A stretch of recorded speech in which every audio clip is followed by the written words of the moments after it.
on like the other ones, right?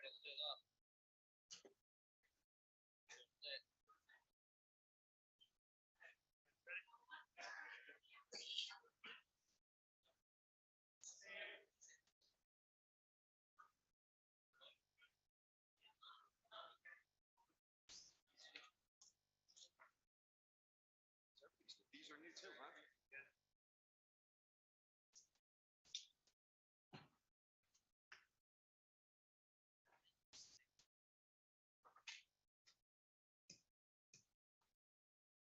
Hello? All right, so we have new microphones. Want to make sure they worked well.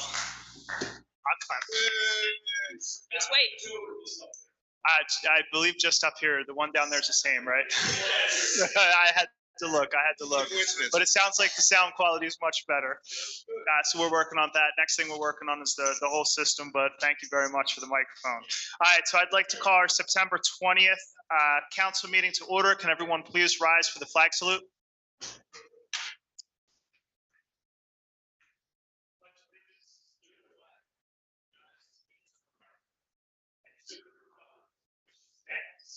One nation, under God, indivisible, with liberty and justice for all.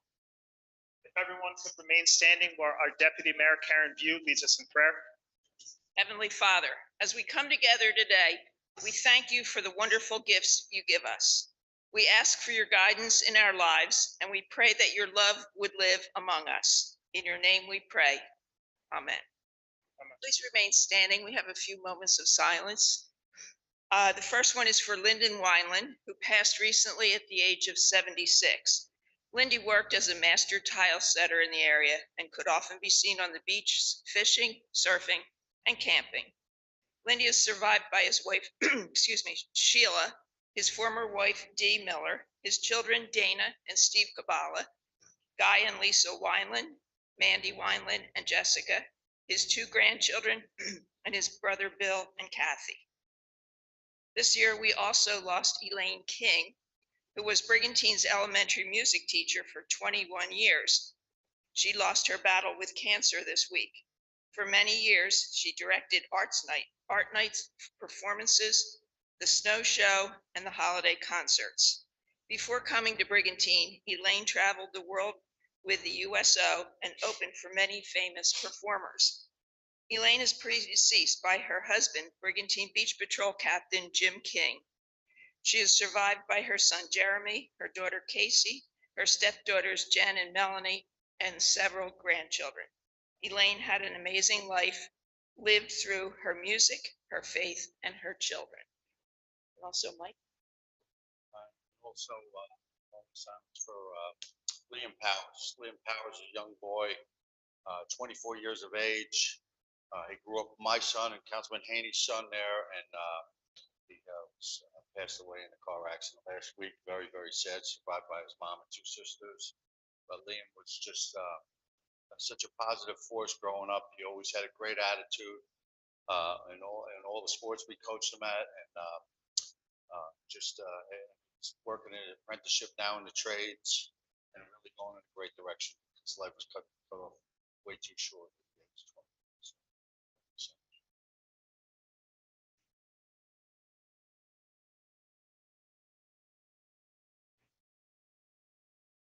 Thank you very much.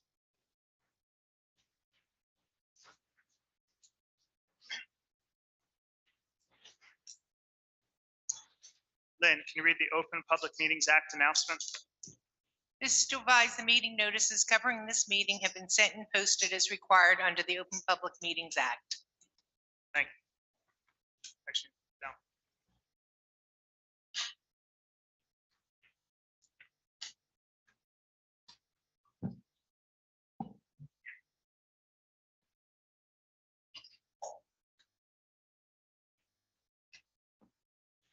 Today we're here to honor and recognize a number of members of our Brigantine Beach Patrol. We had them in here a couple weeks ago. One of the things I talked about is their excellence in racing.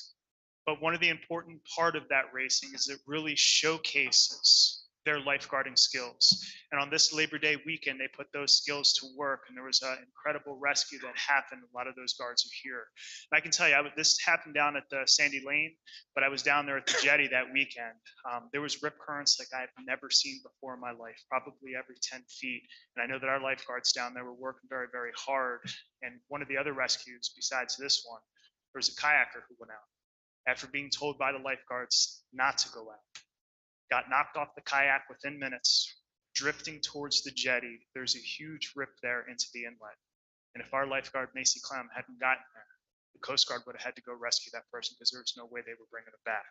And that's why I say, like, our lifeguards go out there and they make the difference between someone returning home to their family and someone not. So we are very, very proud of the job that they do here in Brigantine. So let's give them a nice round of applause.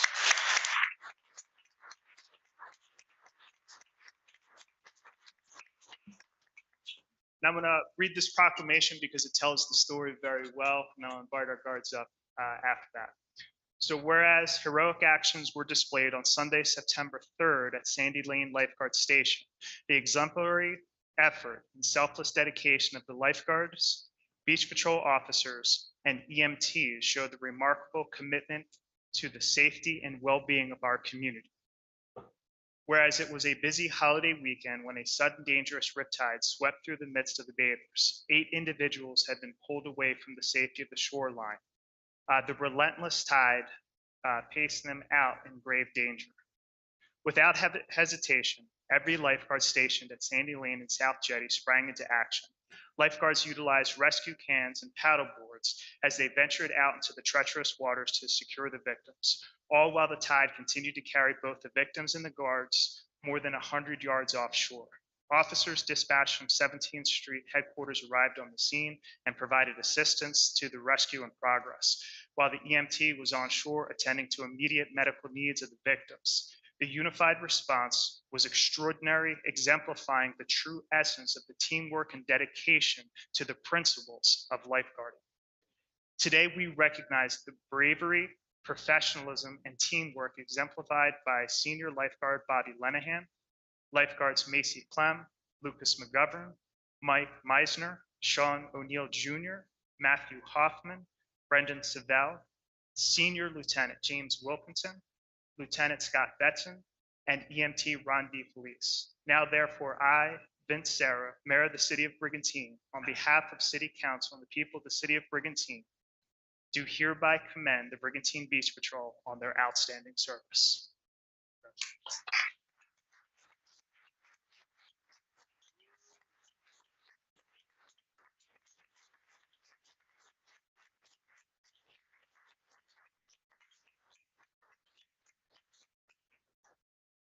So I'd like to call our guards up too. We have certificates of appreciation for them. We have senior lifeguard Bob Lenahan. Come on up.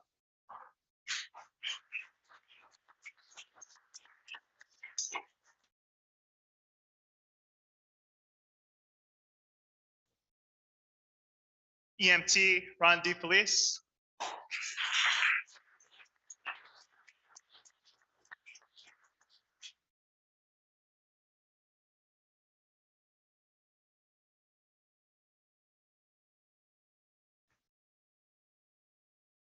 Lifeguard Brendan Savell.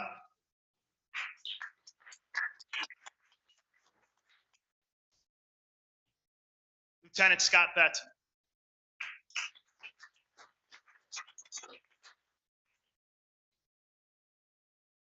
Senior Lieutenant James Wilkinson.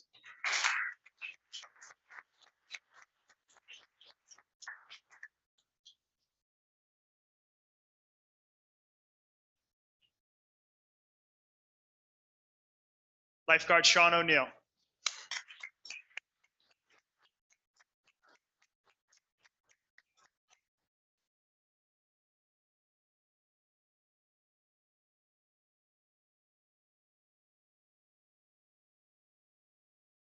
Lifeguard Matthew Hoffman.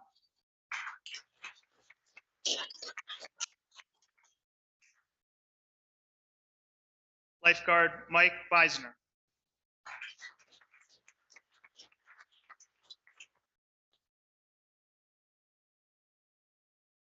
All right, welcome. Lifeguard Lucas McGovern.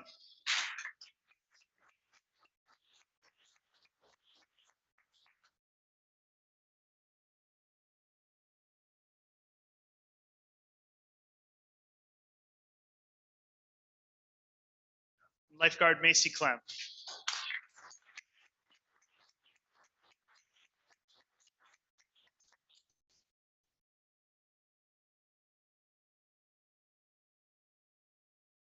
Present this proclamation to James Wilkes. Say a couple words.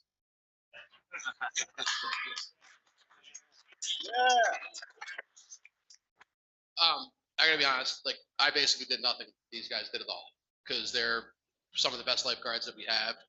All of our guards are good. Some of them are excellent. These are above that.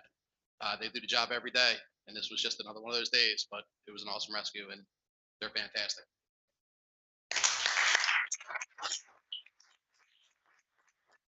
One of the last things I want to add is, as obviously everybody saves people's lives and works really hard, but one of the things I thought was really impressive, some of the rescues that they had after one of the particular rescues that was rough that weekend, I know some of our lifeguards got a standing ovation from the beach. So even people on the beach understand what they do. So we're very, very proud of you. So thank you again for your service to the city.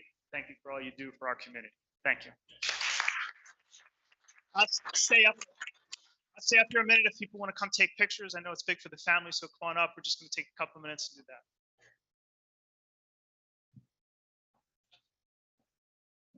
Does anybody here want me to take a picture? Yes.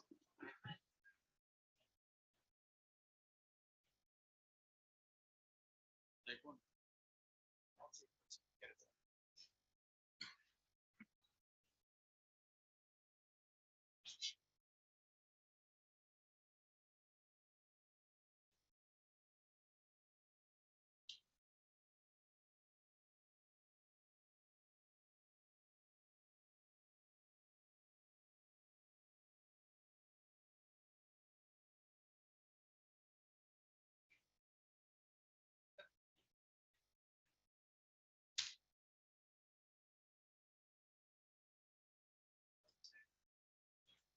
Job, guys.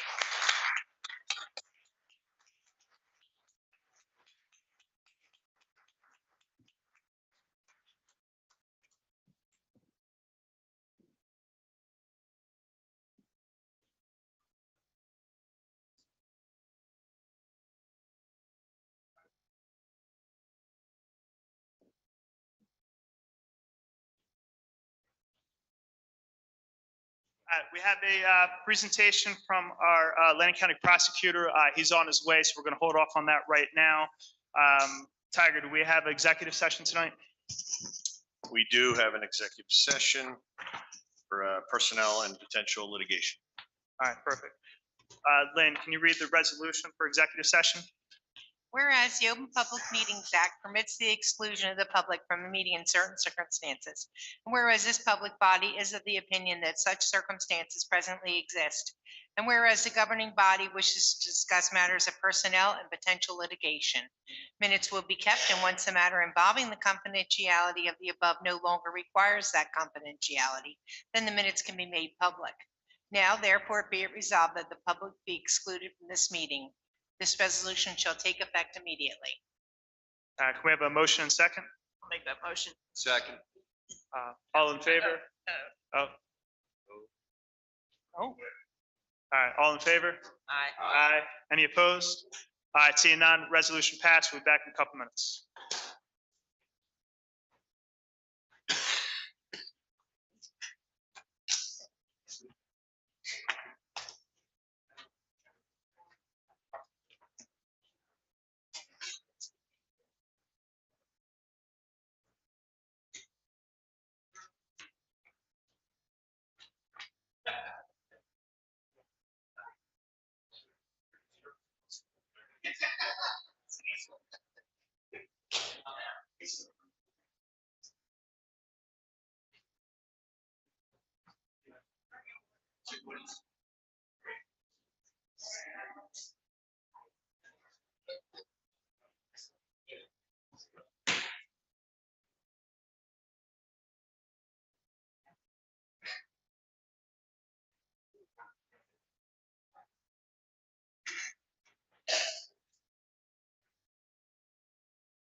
I'm still here, so it must be. John.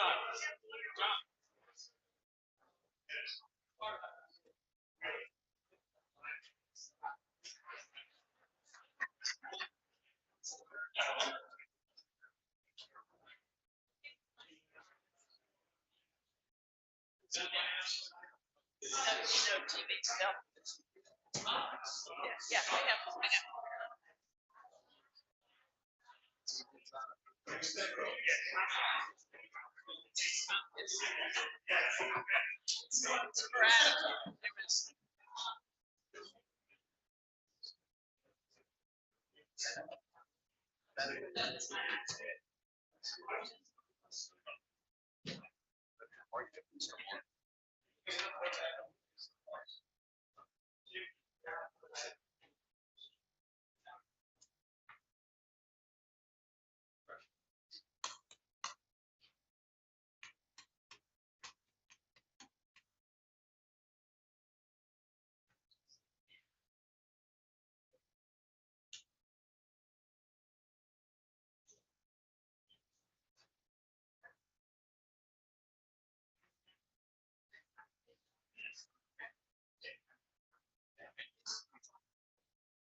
All right, can we have a motion and second to return from executive session?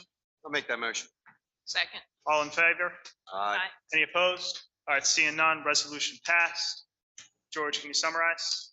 Yes, governing body returned from executive session at 5:24, having discussed those two items announced on the way in, personnel and litigation. There's no action required by the council this evening on those. All right, perfect, thank you. Next up, we are joined by the Atlantic County Prosecutor, William Reynolds. I'd like to call him up to do a presentation for us. Welcome to Brigantine.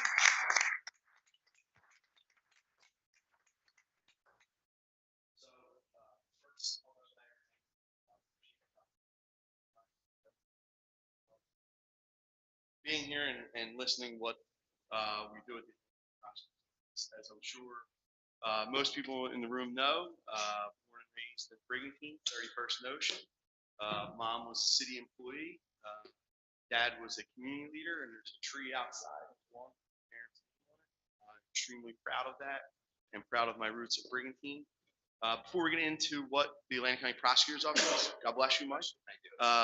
Before I get into what the Atlantic County Prosecutor's Office does, I want to make a little bit of a commentary as to Brigantine.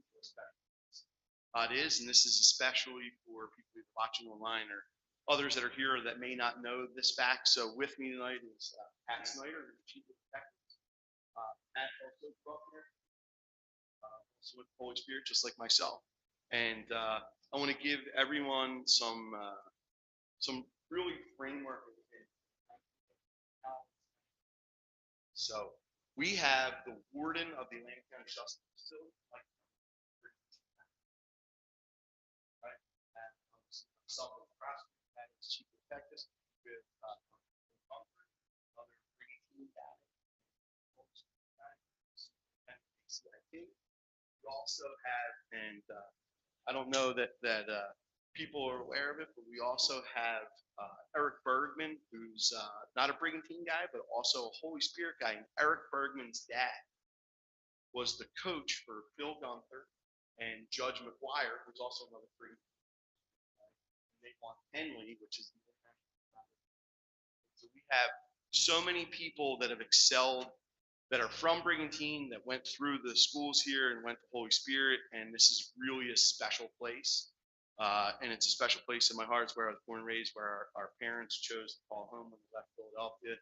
And it's not lost on me the foundation that was built in me and our family has paid dividends, and you have all these people in leadership positions in Atlantic County that are from this very small island with a very small population. And it was really something special to grow up here. I want to really share that with the public because I think that's something that the public should know is that all of these people that are from here ascended to leadership positions. And that has helped Brigantine significantly, right? That we are in positions where it's one phone call away to solve issues for our citizens, for our taxpayers, and the general public. So with that being said, one of the things that I wanted to highlight, and Chief Snyder and I had made a promise to ourselves that we were going to go out and educate the public and the elected officials on what do we actually do, because I think there's been a proverbial iron curtain kind of that's existed at the prosecutor's office for the last probably 25 years. and what we believe is in radical transparency as to what we're actually doing. So we are an extension of your police department. Chief Castameno, another guy that we grew up with here in Brigantine, and played street hockey with and against, and I've known my whole life. We are support for the police department. Chief Snyder borrowed, I borrowed terminology from him. The simplest way to explain what is the prosecutor's office, we are the 911 for the 911. When things get sideways and are really important and really serious, our office is called out, whether it's a homicide, a major crime, a serious sexual assault, maybe a barricade, or the county SWAT team that Chief Snyder also ran over a decade, and Chief Snyder also, when he was captain, ran homicide, right? So we are very blessed to have Eric Bergman as our first assistant, who was the chief of guns, gangs, and narcotics, and we have Pat Snyder, who's our chief of detectives, who ran homicide. So I have very good leaders around me that give really good guidance and advice.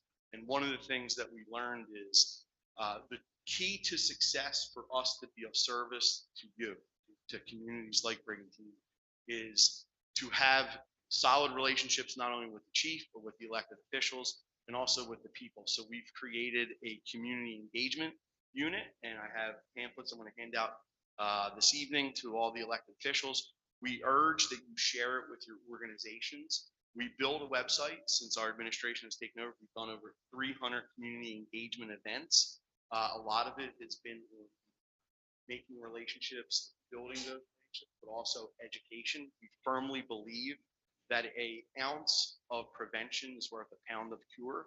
I know last summer with Jack Lasser and the FBI, we did a program at the St. Philip's building, the community center on elder fraud, and it was largely attended, and we're doing that again. In fact, we did the FBI yesterday at our county chiefs meeting, and the FBI would like to partner with us again to do that.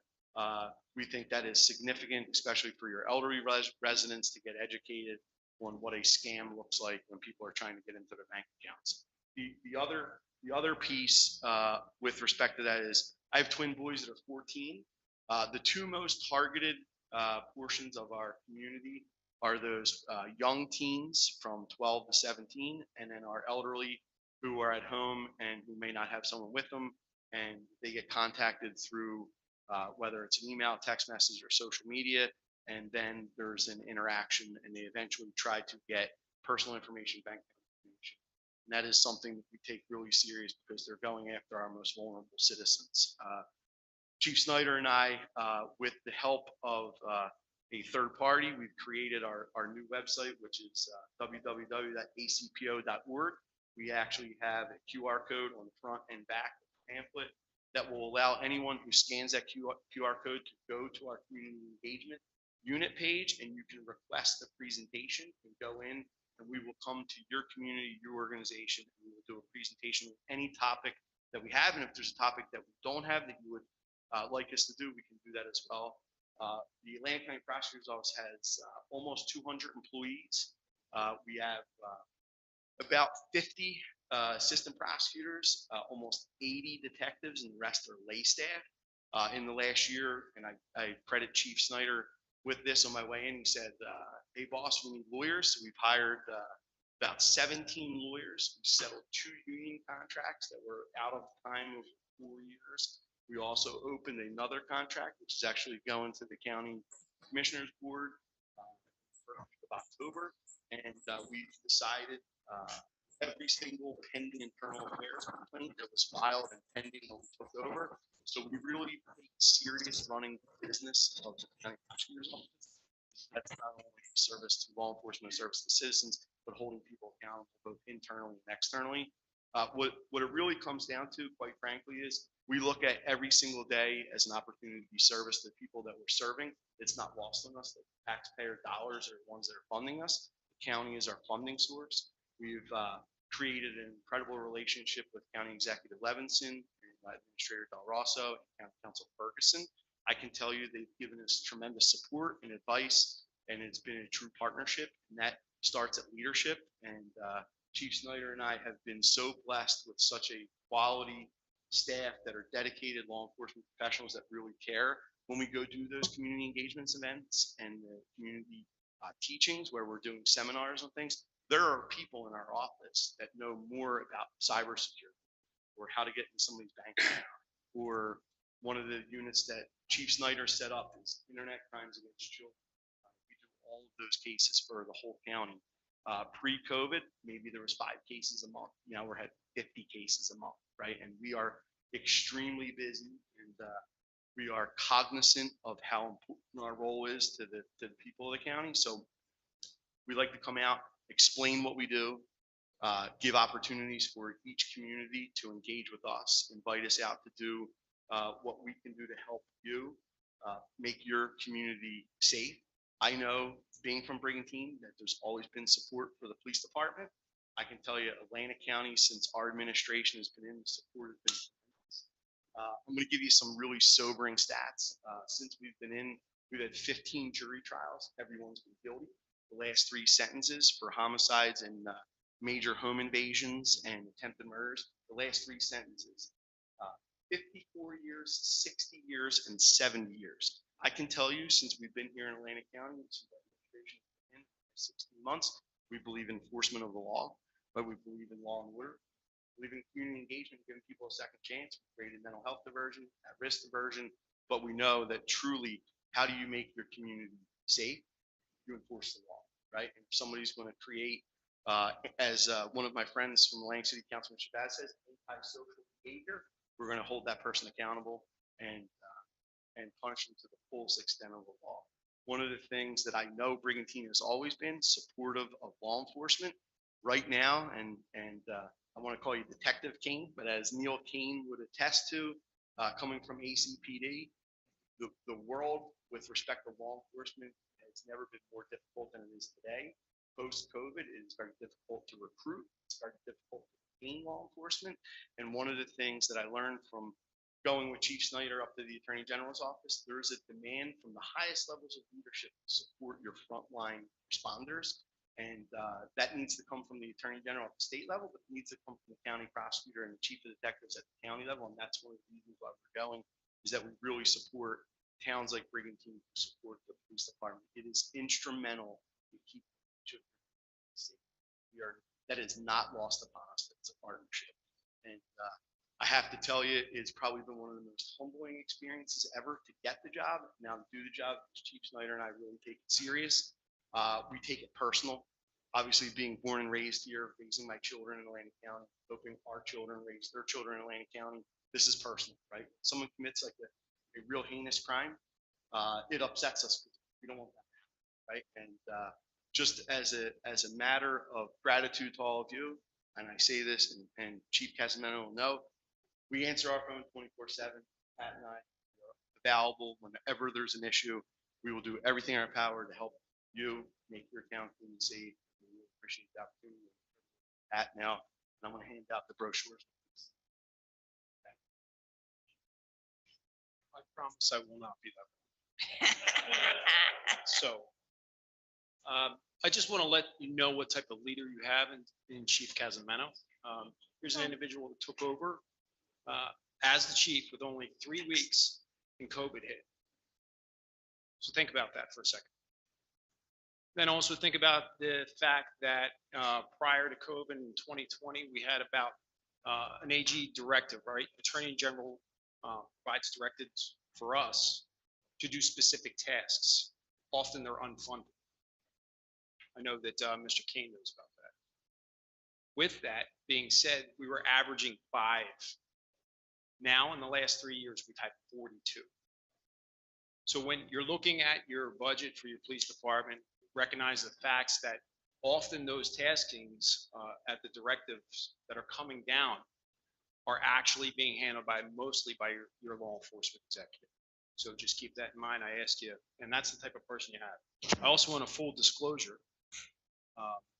Rich is my daughter's godfather. So we actually were classmates together, and we swore in here. I was a Brigantine police officer before I went to the prosecutor's office. So I recognize what the challenges are of policing in a community like this, seasonal, and how hard that is. So some of the things that our office is doing and trying to assist in is that we're getting ready next year to stand up a detective program where we will bring in detectives from places that may not be seeing homicides and violent crime as much, and giving them an opportunity to train and get certified is something that Chief Casamento and I have spoken about doing, partnering with. Some of the other things that we're doing as well is that the prosecutor talked about the ICAC program. That's an opportunity also for personnel from Brigantine to get involved in some of those cases. So we're looking forward to keep growing on that. We're here. You pay county tax dollars. We work for you, and we want nothing more than to see the success of the local community and the local law enforcement as well. So with that, I told you I'd be short, and I was. So thank you. Thank you for your time. Thank you very much.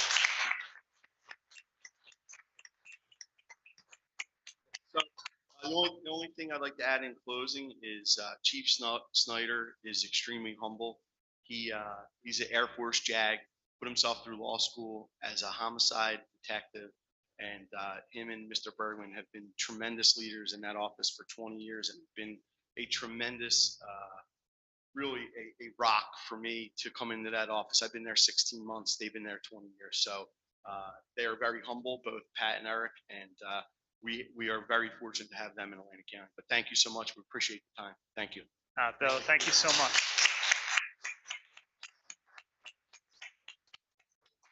And before you guys go, Bill, Pat, I want to thank you for your service to the county. We've seen tremendous improvements out there and keeping people safe. And I've also had the opportunity to attend one of the presentations at Oakcrest High School. And I know that it was very well put together and very impactful to the students there.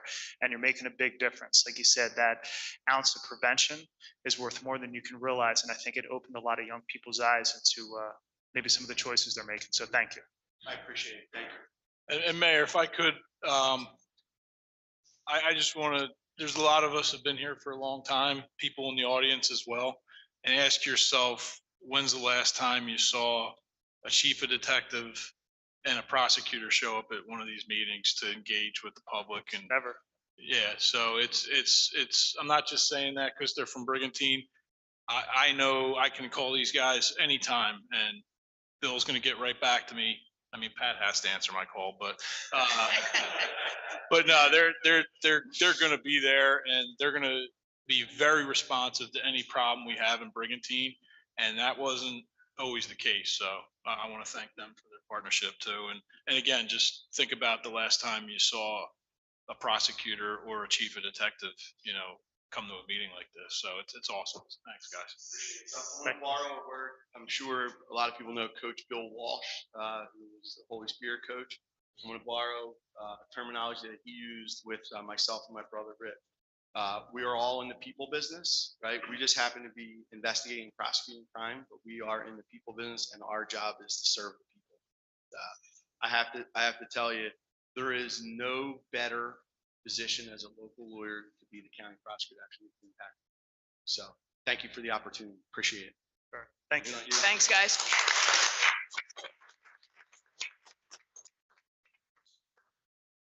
All right, next up, we have our approval of our September 6th council meeting and executive session minutes. We have a motion and second. Second. Questions or comments?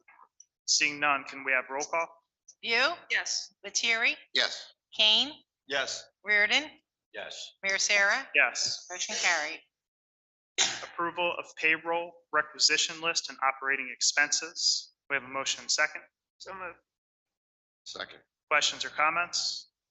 Seeing none, can we have roll call? View, Yes. Lettieri, Yes. Kane, Yes. Reardon, Yes. Mayor Sarah, Yes. motion carried. This time we'll open it up to public comment. This is public comment on agenda items only. If you're wishing to be heard, please come up, state your name and address for the record. Seeing no public participation, we're going to close the public portion. Next up, we have Resolution 2023-182, and this is a resolution by the City of Brigantine, New Jersey, authorizing the award of contract to Blaney, Donahue, and Weinberg PC as alternate labor counsel for Brigantine, New Jersey. We have a motion and second. I'll make that motion. Second. Tiger, can you give a little brief explanation as to why we need this? Absolutely, Mayor. So When the Office of State Comptroller came in and did their audit, one of the recommendations that they had made was to have an outside counsel review some of the issues that were brought up during that audit. So by doing so, we will now have somebody who was not involved with any of the negotiations or any of the issues that were brought up during that audit, be able to go through them and help us resolve those issues. So that's what this resolution will take care of. Perfect. Any questions or comments from council? Seeing none, can we have roll call? View, Yes. Lettieri, Yes. Kane, Yes. Reardon, Yes. Mayor Sarah, Yes. motion carried. Resolution 2023-183, and this is a resolution of the City Council of the City of Brigantine authorizing the entry into a shared service agreement with the City of Ventnor for a shared municipal court to be known as the Brigantine Ventnor Court. We have a motion second. Make that motion. Second.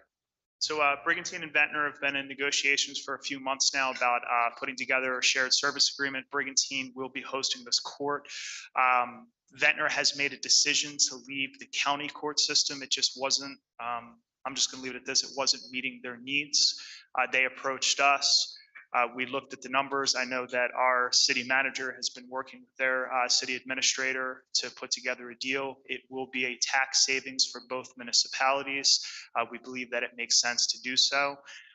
We also have it set up in such a way that if for some reason it does not work out, both municipalities have the ability at the end of each year to make a determination if we want to go our separate ways. So we believe that it makes sense to do so. We believe that it makes financial sense. We're putting it forward tonight for council's approval. Now, in order for this to move forward, the Atlantic County Municipal Court has to agree to allow Ventnor to leave. In order to do that, they need to have agreements from both Brigantine and Ventnor. Ventnor has already passed it. Brigantine, we're looking to do that tonight. We'll send it forward, and this will be pending the approval of the Atlantic County Court. Any questions or comments from council? Seeing none, can we have roll call? View, Yes. Lettieri, Yes. Kane. Oh. Yeah, he's out of medical. Reardon, Yes. Mayor Sarah, Yes. motion carried. I'll get the vote on that one. I thought you said. I'll say yes anyway. I said your name. I thought you said. He said Haney. What did I say? Haney. Did I? Yeah. Sorry. I'll call Kane. Neil, what do you, Neil, do you want to vote on this one? Haney. Kane. That's Kaney. close enough. There you go. Cornelius. Yeah. She threw out the Cornelius. All right, next up, we have resolution 2023-184, and this is real estate tax refunds. We have a motion and second. Second. Questions or comments? Seeing none, can we have roll call? View, Yes. Lettieri, Yes. Kane, Yes. Reardon. Yes. Mayor Sarah, Yes. motion carried.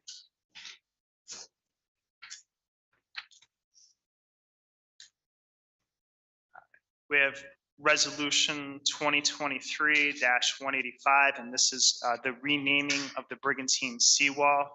The Brigantine seawall was originally designated a promenade. Brigantine had started referring to it as a seawall. We have spoken with our county executive, Dennis Levinson, about bringing that name back, to bring it back as a promenade. So that's what we have before us tonight. One of the big reasons we're doing this is Senator Palestina has helped to pass legislation in the state of New Jersey that makes funds available for the restoration and building of promenades. So we want to make sure that we organize this so we can qualify for both state and federal funds. And our county executive, Dennis Levinson, is working on it. Part of the promenade needs to be repaired. It was put in the 1990s. The railings, you can see, need some work, so we're working on that funding. We're also looking at extending the seawall another 275 feet north in order to help protect those homes out there. One of the things that Brigantine is very, very good at is going after federal and state dollars to pay for work here in the city to make sure that we can take that burden off the taxpayers. So this will help us to begin that process. And our county executive, Dennis Levinson, is very, very happy to help us through that process. So we'll keep people posted, but this is the first step. We have a motion second. I'll make that motion. Second. Questions or comments? Seeing none, can we have roll call? View, Yes. Lettieri, Yes. Kane, Yes. Reardon, Yes. Mayor Sarah, Yes. motion carried. Next up, we have our consent agenda. We have the Marine Mammal Stranding Center raffle license, number 1025, Brigantine VFW raffle license, number 1026, Women's Surf Fishing Club raffle license, number 1027, Women's Surf Fishing Club raffle license, number 1028, Green Whales 2024 triathlon request. We have a motion second. I'll make that motion. Second. Questions or comments? Seeing none, can we have roll call? View, Yes. Lettieri, Yes. Kane, Yes. Reardon, Yes. Mayor Sarah, Yes. motion carried. Next up, we have our council manager committee discussions. I'll turn it over to our city manager. Anything for us? Nothing to report. Can you give us an update on the beach replenishment? I know you've been working Sure. with the contractor and the Army Corps. If you could share that with us. Yeah, absolutely. And I'll give a quick synopsis, and then I'm going to pass it over to John Doring. So I did have a conversation, met with the project manager from the Army Corps about the Brigantine Lake, as it's been called, I think now on social media, that's been formed in front of the seawall after Hurricane Lee passed through and pushed those promenade now. Sorry. Promenade. Right. We're gonna have to have a jar. Every time you say it wrong, you gotta put $1 in a jar. So, yeah, so met with Eric from the Army Corps, and basically what happened was all the sand that was pumped in, because it was fresh sand that was sitting right offshore, it hadn't had time to like set in and settle. When Hurricane Lee was passing offshore, all that sediment was kind of pushed up and created a berm along the water's edge that ended up being 2 feet higher than the beach itself. Well, with the high tide coming over the top, that water got trapped, stuck in there, and it finally found its way out as it cut its way through. The Army Corps is confident that this issue will resolve itself. It may take a little time, but the beach naturally will erode to to where it's sloped out, and it's the water would be able to escape. Just for just to bring into perspective all that water that was down there. Right after that storm, we also had a lot of water down the south end we had standing water. I was in Wildwood for the firefighters convention this past weekend. Wildwood has plenty of standing water still sitting just south of the convention center that I took a picture of. So it wasn't just this project or this beach in front of the promenade that had an issue. It was because of the high tides, the high waves, and because of the fresh sand that had had not completely settled, that berm was created. So they are confident that this will work itself out. And I'll pass it over to John, because they did a final walkthrough today from the project that I was unable to attend, but John was there on my behalf and the city's behalf. Thank you. We did a final walkthrough with the Army Corps today. Went over what the manager just said, the Lake Brigantine, as we all call it. And exactly what Tiger said, the loose sand that was pushed up from Lee made that little berm there, and they are confident that that will naturally go away, and we will have the flat beach that we all know about. The template is at elevation 6, and that is what we are at right now, elevation 6. So they're confident that that will go naturally, hopefully in our favor. Is elevation 6 where we've been in the past? That's what it has been in the past. That's the template, is elevation 6, yes. The crossovers are all completed that the Army Corps is doing. They started the sand fence today, and the dune grass will be planted after after October 15th is when the planting season for the grass is. There will be 3 paths that Public Works is going to restore that are out of the template. The Army Corps is not doing that, but they've given us elevations. They've given us everything that we need, except for the material. We'll get the material, and it'll be just like the other beach paths that are there. That's about it. Oh, thank you very much. I know, Tiger, you said that the Army Corps and the contractor have assured us that this situation will resolve itself. If it doesn't, are they going to stand by their work? Yeah, absolutely. They assured me that if Mother Nature doesn't handle it, that there will be other means that will be taken care of, and there will be no cost to the city to make sure it's squared away. But and again, this may take months for this to happen naturally, but it will. I am being assured that it will. Mother Nature will take care of it for us. So if not, though, there is a plan in motion to take care of it. Might be this weekend. It might be this weekend. Yeah, watch out. Yeah. Well, I And know with that said, though, this weekend with the heavy tides, the heavy rains, you may see it again. So, everyone just please be patient. It is going to work itself out. Well, it's been fabulous the last few days with the amount of people up on the beach, and just, I know some of the residents from up near the promenade that are here tonight will agree with me. So yeah, it looks good. I think it'll be okay. Perfect. Thank you very much. I appreciate that. And I just want to add on that, so I'm going to go a little bit out of order. One of the things we're also working on is jetties. We've been back and forth with the Army Corps for a number of years. Back when I guess Ed Stinson was the city manager, there was a study done. Army Corps agreed that 5 to 7 low-profile jetties would actually help to retain stand, but would not eliminate the need for beach replenishments. We actually had the new head of the Army Corps was here in Brigantine. It was last week, correct? Was here last week, was down at the promenade and was taking a look at the project. I know that a lot of members of council, as well as our city manager, had the opportunity to meet with him to discuss the project and also discuss our need to put jetties out there.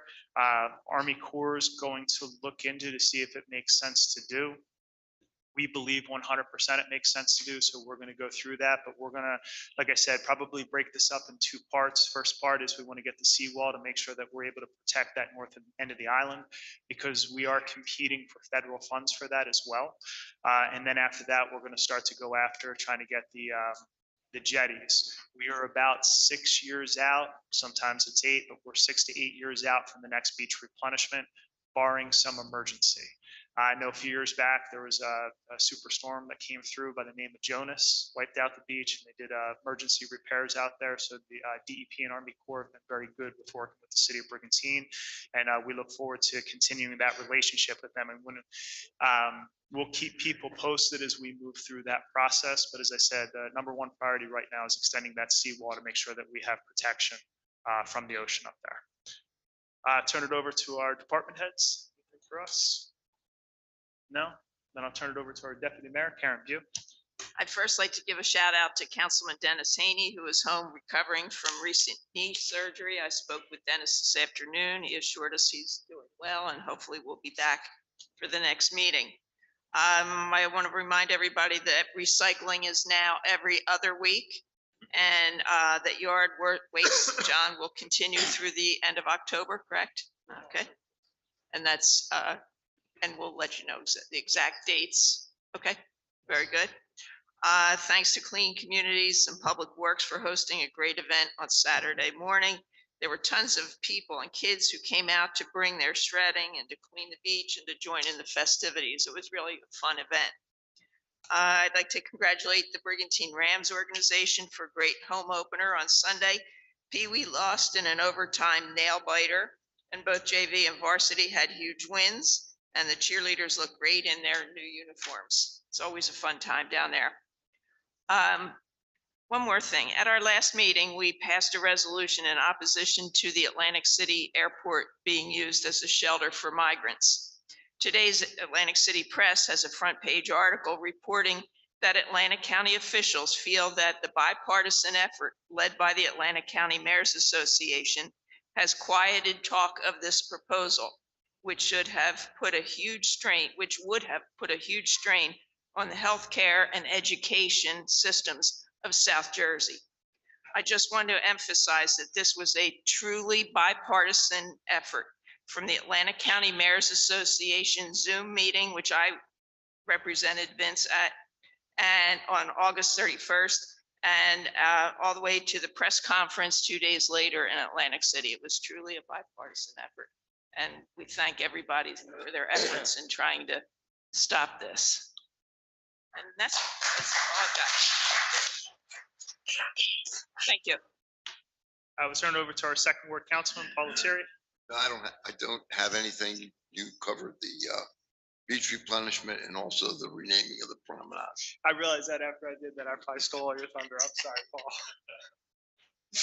Turn it over to our councilman at large, Neil Kane. I don't have a whole lot. I want to thank everybody for showing up for the beach cleanup that we had Saturday. Really well attended, a lot of people down there. We got a lot done, so that was a great day. Also the 9/11 ceremony, that was a couple weeks ago when we it was really moving. It's something else. So I want to thank everybody for attending that. There was a lot of people there. Other than that, I don't. Perfect. Turn over to our councilman at large, Mike Reardon. Thank you, Mayor. And as always, I want to thank everyone that came out to spend time with us tonight and excuse me, voice your concerns and share your thoughts on what we can do to make this city a better place. First of all, I want to compliment the Cultural Arts Commission. They ran a great fine arts festival down at the community center there over the weekend. It was well done, well attended, as always. So that's something with the Cultural Arts Commission. They have more good things coming up. The Economic Development Committee, we have some good things coming up also on the island. One of the big things is we are going to be meeting with the grant writer, so we'll have more information on maybe the grant for the promenade and the extending the promenade and all. That's a good thing. There's going to be some changes in some of the some local shops here, and I don't want to say anything about ice cream, but some exciting news coming about more ice cream, good ice cream on the island, and I'll update everybody at the next meeting. So beside that, the Chamber of Commerce has been doing a great job. They had a tailgate on Eagles tailgate on September 10th. There was probably close to 2,000 people at the tailgate. It was well attended. And we have another one coming up on October 1st where the Eagles play the Commanders. They'll probably still be undefeated by that stage the way it's looking. They're doing good. Any Eagles fans here tonight? No? All right. Besides that, we have a bonfire coming up on September 30th, a week from Saturday, at 6:30 p.m. at 26th Street. Okay. And then after that, from November 24th to 12/3, the Magic of Christmas, we have the Farmers Market coming up on the Oktoberfest on September 30th, and tree lighting come up on December 1st. So the Chamber of Commerce is doing an excellent job. We appreciate everything they're doing. They're also help sponsoring on the weekend of October 6th through 8th, family reunion weekend from October 6th, 7th, and 8th, which is Columbus weekend or Columbus Day. So we will be having a Columbus Day parade on Sunday, October 8th, starting at noon, starting down around American Legion, coming up Brigantine Ave and finishing off in the Central Business District. So get ready for that. That's we have a few grand marshals in the room. The mayor is going to be one of the grand marshals, Councilman Paul Lettieri, and we have Maria Sacco from the Chamber of Commerce, Patrizia Violenti, another good woman, so, and a few more. So it should be a very, very good day that weekend. Other than that, what do we have? Defend Brigantine Beach. We have a big fundraiser coming up on September 30th down in Sophia's in Margate from 1 to 4. If you're available that weekend, please come down and support Defend Brigantine Beach. There's a lot of news going on fighting the offshore windmills here in Brigantine, which we all agree that we want to stop that. That's about it, I guess. As always, if anybody has any problems or concerns, my number's right in the bottom of the front page of the Brigantine Times. You can call me anytime. Thank you. Thanks, Mike. A couple quick updates from me. One of the things I thought is actually really cool. For the first time, our Brigantine Community School will be hosting a national conference of superintendents. There'll be superintendents, about 60 of them coming from across the country. I think with the highest concentration in the Northeast and the Midwest. Our new superintendent, he took over right at the beginning of COVID, has so many great new programs and new initiatives that people are coming from all over the country to see what's happening in our school and what's happening in our community. Very, very proud of that. So they're bringing them in here. Wanted to share that news. For our short-term rental update, I wanted people to know, and I put this out publicly, but I want to say it here too. We had a very positive meeting with two new representatives of the Short-Term Rental Association. They presented some very fair and reasonable solutions on how they could work with the city to address some of the problems surrounding some of the short-term rental properties on the island. And one of the things we had been asking for is we put out a proposal. We asked them to review that proposal and give some recommendations, give some ideas. With the representatives we met with, they did present some ideas.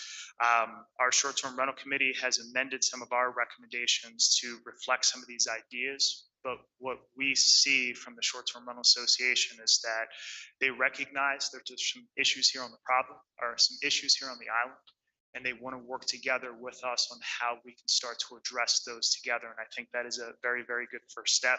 But I want people to know that the presentation that'll come forward and the ordinance that'll come forward will be a combination of what we hear not only from the Short-Term Rental Association, also from the meetings that we've had, from the meetings here at City Hall, from information that has been shared, from emails.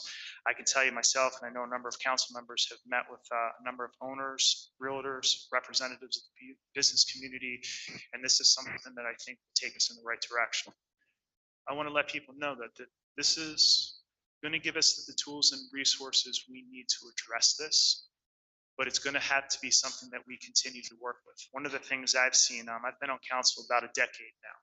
As we pass regulations, as we figure out how to address issues, people start to try to figure out how to get around those issues. We have our attorney, and actually we have two attorneys from Parker McKay working on that right now. They're reviewing what we believe we would like to move forward as an ordinance. We want to make sure and check the legalities. They're working with our professionals here in the city to make sure that what we pass as a governing body gives them the ability to address the situation the way it needs to be addressed. This will include also the resources we need to streamline the complaints. I know that was one of the biggest issues, is people being able to complain in a timely fashion. It will also address the appropriate staffing that we need here in the city in order to address that. I know our city manager is working with our city employees in order to work out the appropriate schedules that people will work, because we want to make sure that people are available when they're needed. So when that is completed, we will share all of that publicly. But as I said, I don't want to rush this process. We are very, very close to the finish line, but I want to make sure that everything's done correctly. Some of the things we found out in the process, especially from some of the conversations that we've had here, is that there's some inconsistencies in our current ordinance. So we have our professionals and our attorney reviewing that language to make sure that we clear up those inconsistencies so that we can properly address things without the vagueness. One of the things that attorneys have a field day with is playing with vagueness, and we're trying to make sure that we eliminate those loopholes. We also want to make sure that when we address this situation, that we are able to go after people who are becoming a problem in the community. This isn't a blanket hurt everyone that's out there, but people who are creating problems, we want to make sure that we get them in line. One of the things the Short-Term Rental Association has offered to do is to help us in that process. We've also reached out to some of the online platforms. I've been in communication through this process with Airbnb. I've shared with them what our proposal, the original proposal that was out there. They very much understood where we were as a municipality and said that they would work with us 100%. They said that what they saw in our proposal, they did not think was unreasonable. And I think that's important, because when you look at some of the other cities that are out there, some of these online platforms are getting kicked out of those cities because of the problems. And I think Airbnb has recognized that they want to start to work with municipalities. One of the things that they have offered is that I now have a direct line that I can communicate with one of their operators in New York who oversees the Airbnb in this area. If there's problem properties, I can report that. They will do an investigation. If they determine that there is repeat problems with the property, they'll kick them off the platform. And I have that commitment from them. We're also reaching out to the Expedia group. I have the government relations person there. I believe they will work with us in the same way. One of the issues we found is that the online platforms a few years back actually changed the way they operate, which I think is creating a lot of problems in municipalities. And when I explained it to Airbnb, they didn't realize that one of the changes they created is creating a problem. They're reviewing it internally to see if they can correct that change. And one of the changes has to do with the instant bookings. The way it's set up right now with instant bookings, you're ranked whether or not you do instant bookings. When you do instant bookings, it takes the power away from the owners to make any determination whether or not somebody's coming in to just enjoy a nice weekend or somebody's coming in to throw a party. If they determine in the process, once they've taken the booking, because it's instant, it's out there, it instantly gets taken. If they determine that there's some kind of problem where they're going to be disruptive to the neighborhood and the owner cancels the booking, it takes away their super host status, which knocks them down in the rankings and makes it hard for them to rent. They also charge them 10% of the money that would have come in, so they are financially hurt. And one of the things I explained to Airbnb and plan on explaining to Expedia is that you have good owners who want to do the right thing, and you're punishing them for that. We can't have that. And that's one of the things that came up with the short-term rental association meeting. When we talk with those representatives, and as we said, and we mean it, and Karen said this very well, like we represent people on all sides of this. And if there's an issue, we have the ability to advocate for that and try to remove those barriers to put those good operators in a good position to make good decisions. So that's what we're trying to do to advocate on their behalf. I actually just got a call back when we were here in the meeting from a representative from Airbnb. He said he had some more information for me, so I'll probably give him a call either later tonight or tomorrow morning, depending on how the meeting goes, to get that information. I'll share that out as well to let people know where we stand on that, but we want to make sure that not only do we put the city in a position to make good decisions to deal with the situation, but we also put the owners in a good position to handle the situation, because if we can tackle that at the smallest level, it makes things better for all of us. So as I said, once it's done through the legal review and our city professionals have an opportunity to kind of make some edits and make some changes to make things good, and we have a final product, we will share that information as soon as it's available. Wanted to give an update on the Conoco station. Back in July, so Conoco's been shut down for a while. It's in disrepair. We had a very, very hard time getting a hold of the owner. Our city manager, probably in early July, was able to get a hold of the owner, have some good conversations. We let the owner know about the disrepair of the building and the property. The owner basically said that he was going to address the situation. Very little work has been done out there. Now, I'll tell you, as I say this, I saw yesterday they had a lawn crew out there cutting it, because we're going to send Public Works to cut it again. Public Works to take care of that, but they did have a lawn care company out there. We introduced a couple potential buyers to the owner, and basically like, I'll steal this from the city manager. We can help you stay or we can help you go. If he wants to open, do everything we can to help that individual open again. If he does not want to open, we'll help him go and put some operators in there. Couple initial conversations with those operators or those investors, and then the owner of the Conoco station went silent. Stop communicating with us, stop communicating with them. We're going to be working with our attorney as well as the New Jersey DEP. I will tell you that my concern, we don't know the conditions of those tanks. Those tanks were put in somewhere in the 1970s. And the only thing I can tell you is I don't want to be stuck holding the bag if there's an issue with those tanks, which is why we want to make sure if we can, we get the DEP involved, because they have broader powers than we do. And I think that they would be the best people to address that. We have initiated those conversations through Senator Palestina's office, and we'll keep people updated on that as we move forward. So I wanted to give people an update and let everyone know that we were working on that. Also with the ocean wind litigation, right now, city council is reviewing plans to join with the towns of Long Beach Island to take legal action against the ocean wind projects plan for the Jersey Shore. Our city manager is working with the business administrator from Long Beach Township to finalize the shared service agreement.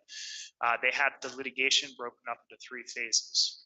Phase 1 is already taken care of by the municipalities in LBI. I had a good conversation and meeting with the mayor of Long Beach Township. My understanding, and our city manager is following up on that, is since they've already paid for round 1, they'll include us in that at no charge as long as they get a commitment from us to join in round 2. We're working out what those final costs, but that'll be split up between somewhere right now between 6 and 8 municipalities if we join. We're also talking with the Down Beach communities, Ventnor, Margate, and Longport about also joining in with litigation, whether they join in with us or join in with Cape May County. My position that I've said to the elected officials is you got to join somewhere. You got to be in this fight, whether it's with us or with them. So we're going to continue to push that forward. We should hopefully have that shared service agreement. I'm hoping within next week. And my goal is to have it at the next council meeting, but we're just waiting on Long Beach Township to send that to us. We'll have our attorney review it just to make sure that it's in line with what we want to do. But we are moving forward on that front.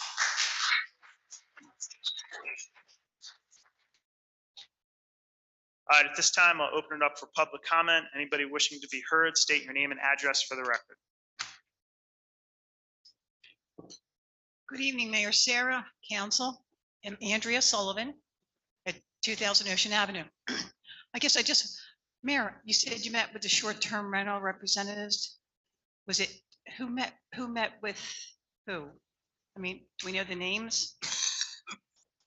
So I will tell you, I met with 2 representatives, but one of the things I will share with you is that those people aren't here now. And I met with 2 representatives from that association. I'm not disclosing their names. So it was you, was it the committee? It was me. It was an impromptu meeting that was put together through a mutual friend. I think one of the things is they were concerned with how the last meeting went. And there were people who felt that maybe the representation that was there wasn't doing the job they needed, so they decided to go in another direction. And we were able to meet, I myself was able to meet with 2 other individuals. Okay, well, I just have a little comment insofar as I'm talking from the heart and from my neighbors on 20th Street. I know for months we've been trying to lobby to get a meeting with you to voice some of our acute concerns without, in a public forum where people can get tempers flared up. And that still hasn't happened. I'm just like so disenchanted. I just was hoping we could have sat down with you between February and today. And then meanwhile, they leapfrog over us and they get to meet with you. Anyway, I just had some concerns about what I kind of hear, not from any official source, but from, people who were like in an email chain and a text chain and so forth and so on. There's a lot of willy-nilly stuff going on, and I'm hearing some feedback, and there's a lot of it. People will call me with their hair on fire. I'm hearing this, I'm hearing that. I said, I don't have anything official. And like, it's kind of ambiguous tonight because it sounds like we're tweaking again something. I mean, you've gave us that whole laundry list of things that you want to do, and it seems pretty, we sat there at the meeting in August and said, wow, this is great. We thought the 30 days might be a sticking point. We thought the rest of it was making a whole lot of sense. But now I feel like here we are. We're just taking 2 steps backward and 1 step forward again. And I'm just concerned as where are we? Are we going more toward the per diem daily things where we're going to have a revolving door? Because I'm going to tell you right now, this last weekend, and some of my neighbors are here, my street was on fire with the limos and the kegs and the pounding and the screaming of the chugging contest and up on the roofs. I mean, they'll probably come up here and give you a piece of their change too, but it's like limos, and there was no parking between Ocean Avenue and people lost their parking spaces from Thursday. The entire weekend they had to park around the corner because they couldn't park in front of their house. They have no driveway, no garage. It's just, and this is off season now. We're going to be staring down the barrel of this nonsense all winter long. These weekend party rentals is going to continue until something stops it or gets it under control. Mayor, sir, you're a teacher. I'm a retired teacher. I taught, came up through Philly, inner C's, Paul. You know what I'm talking about. You have 1 or 2 bad kids in a classroom or on a team, there's a way to deal with the problematic so-and-sos. And just letting them keep doing what they're doing is not going to solve the problem. They got to be singled out and they got to be hammered.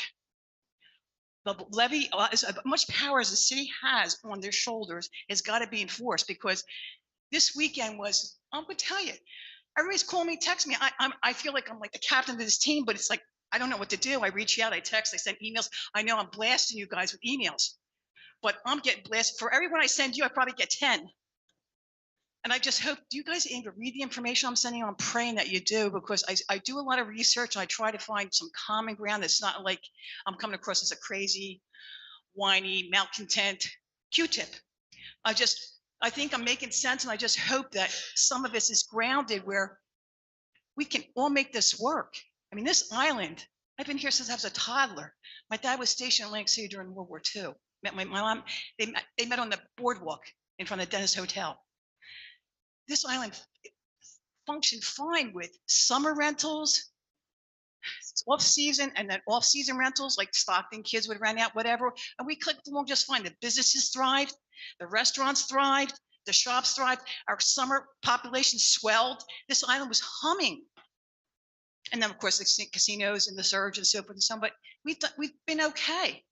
We don't need these crazy weekend yahoos. We do not need them. They do nothing for our neighborhoods but destroy it, and they don't bring their money to the restaurants. You think they're taking their crew with the chuggers down to Andre's for dinner? No, they're bringing in their coolers and their sandwiches, and they stay self-contained. They go crazy for 24, 48 hours, and then they leave. We don't need them. And I'm praying, my God, we've got to go 1 week minimums. Otherwise, it's going to just blow up the neighborhoods. Thank you.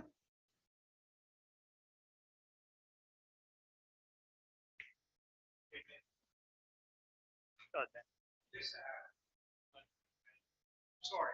Dan Buckley, 315 20th Street. Just to add on to what Andrea said. You ready for this? I mean, I've been here 35 years on that street. I went out to go to Mass on Saturday morning at 8 o'clock. The whole other side of my street was jammed from Brigantine Avenue down to Ocean Avenue. People upstairs on the deck of one of Brian's houses, the one closest to me, people yelling, "Hey, coming up here, I'm on the roof. We got this thing going on." It's nuts.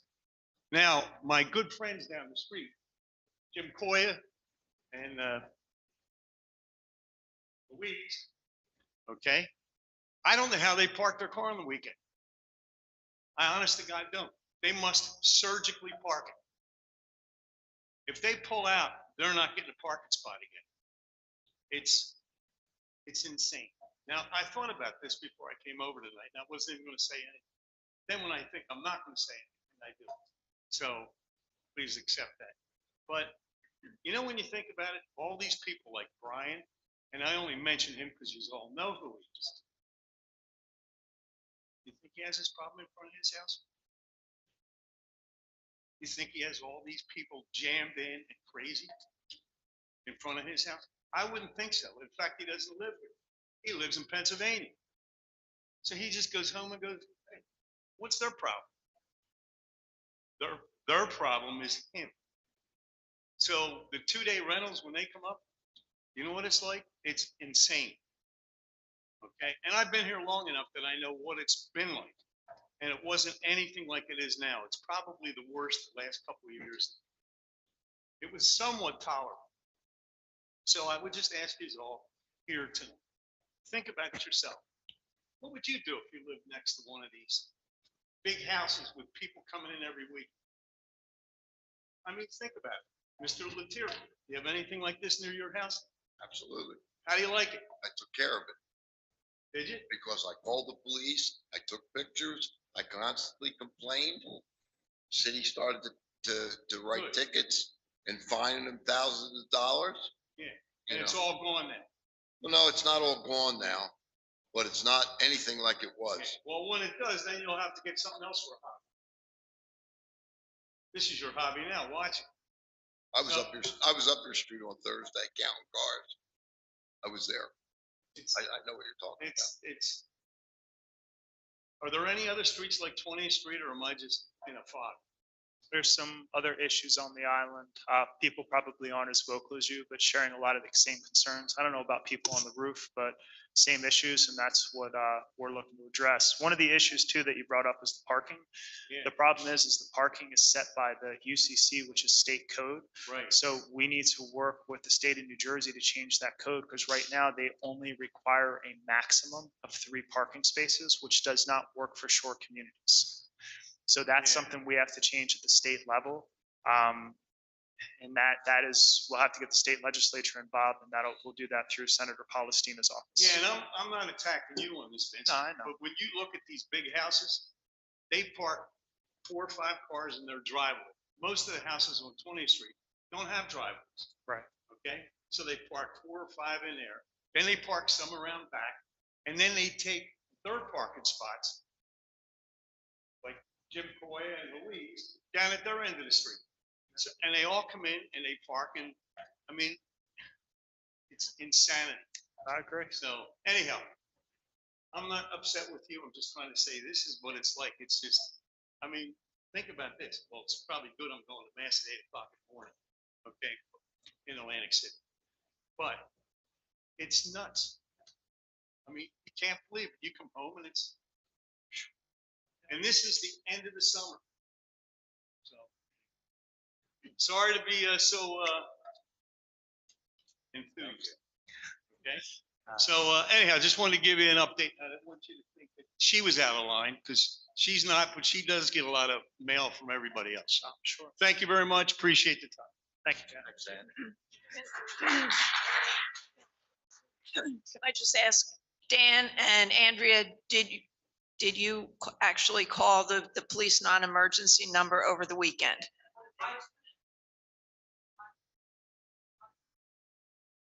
You called? Okay, thank you. Yeah, okay. It's all day long. Yeah. Right, okay.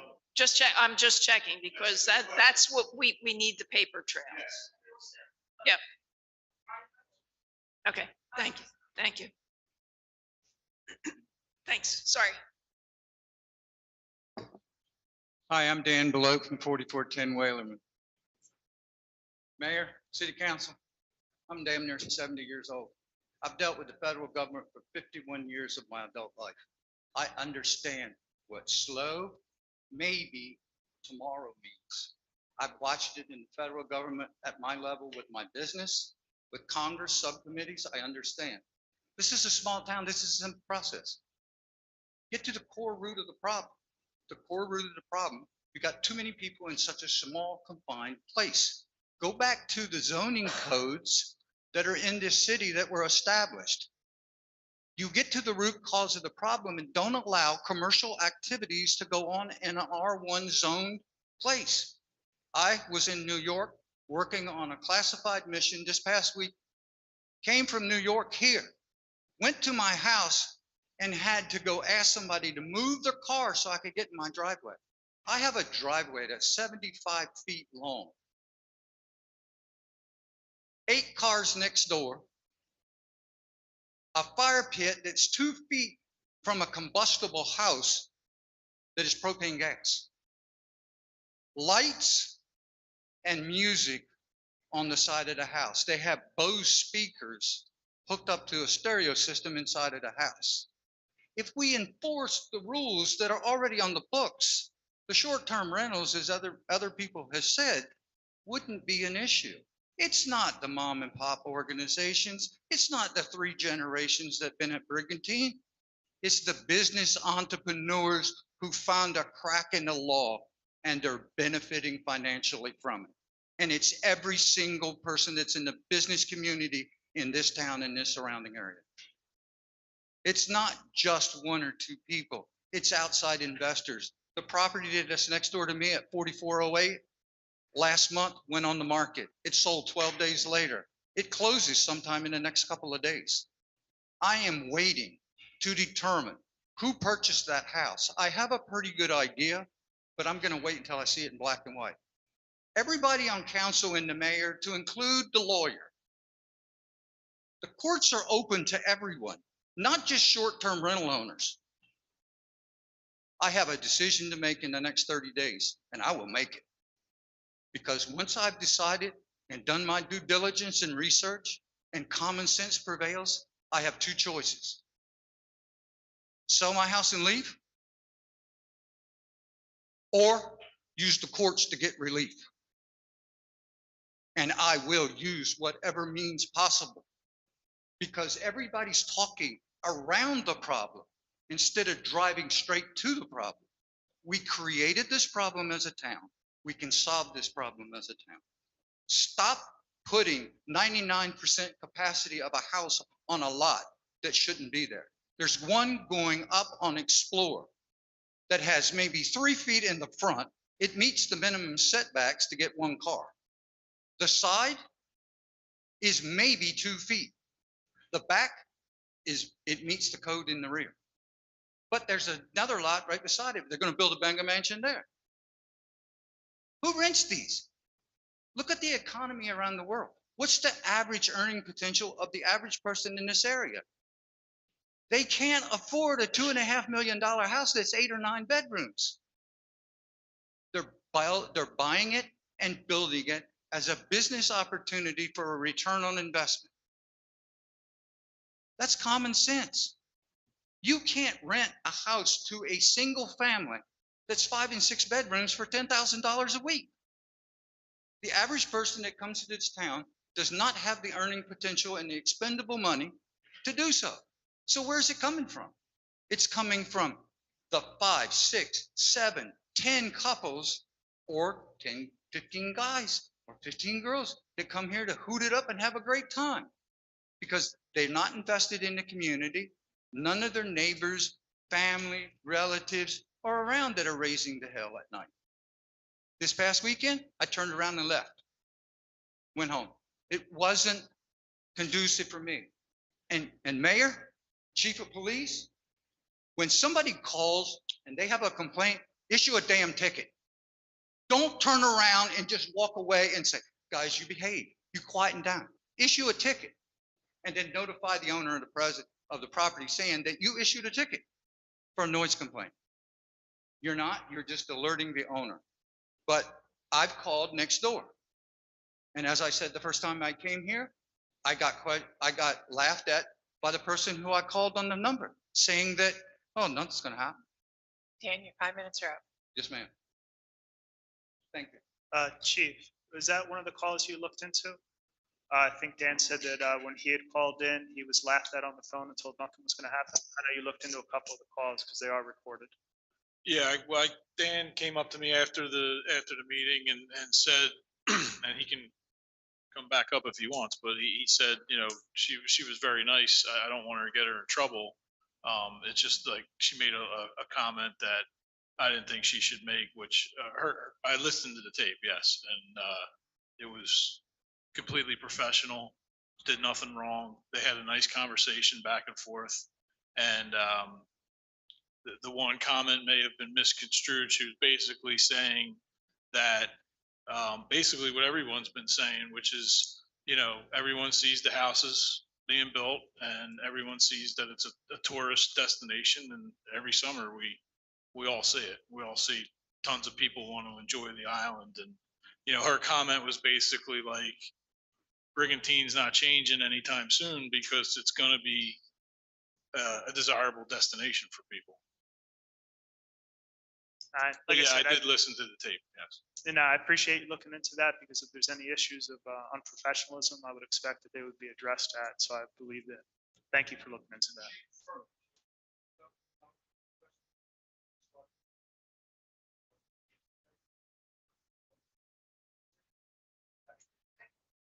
Absolutely. Yes, sir. Yes, Mrs. Phillips. Jim, I think Mrs. Phillips is coming up. No, go ahead. You're good.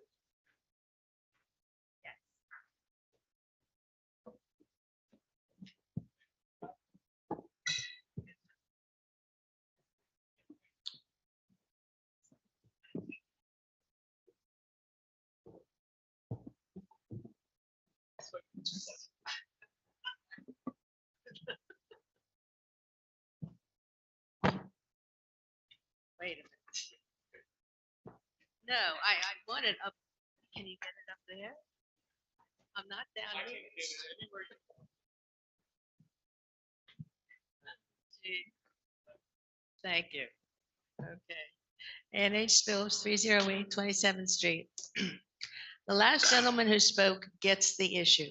Unfortunately, I don't think council seems to. Mayor Sarah, you have said that, quote, for more than a decade, the short-term rental industry has operated in Brigantine with almost total freedom, unquote. And, quote, the city never really used the 2017 set of laws meant to address and prevent today's problems with these per diem rentals to their full potential, unquote. The significant facts, these two significant facts are revealed in these statements. You use correctly the word industry, and you've used it several times, which the, excuse me, short-term rental business is operating in a residential zone. And council has had and still has laws enabling it to prevent this. Industry, that's the word keep in mind. Despite these facts, council is still reluctant to acknowledge and enforce laws to protect its zoning boundaries, which set standards for the good of the community. The question is why? Many other municipalities, recognizing that these per diem rentals are not beneficial to their communities, have used their laws properly to take effective, timely action. That's accountability. And I think that's missing in this community right now, this government.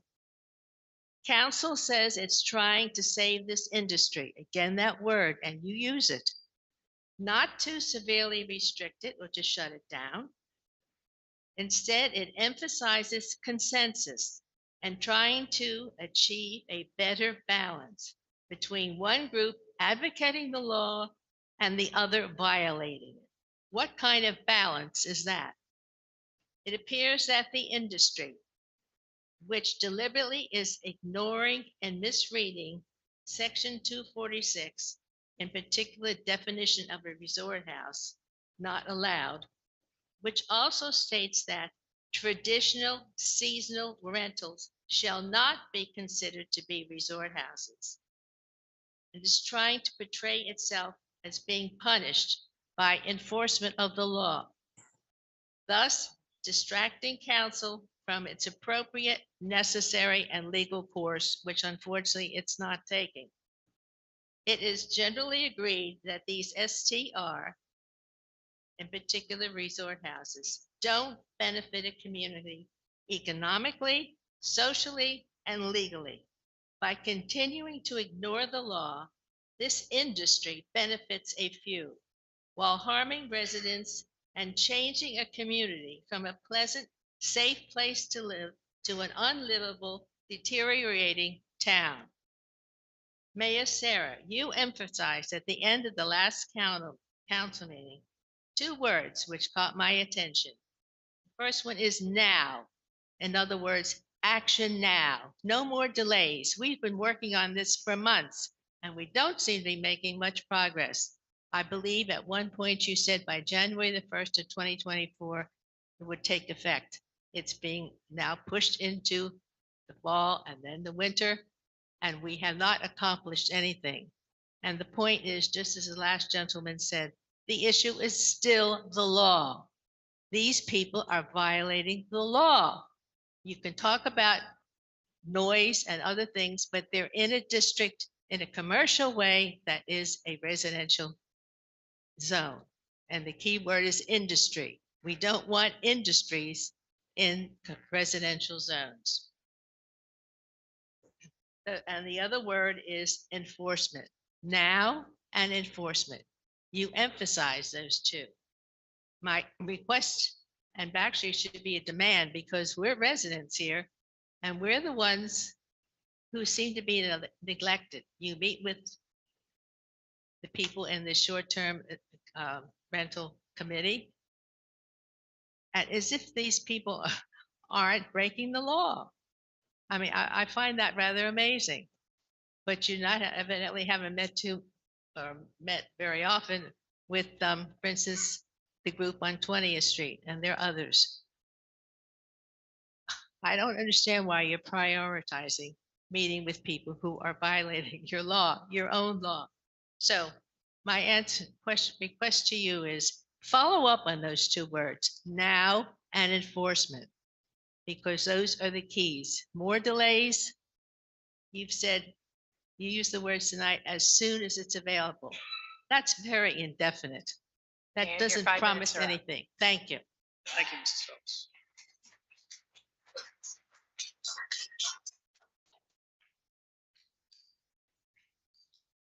Jim Goya, 305 20th Street.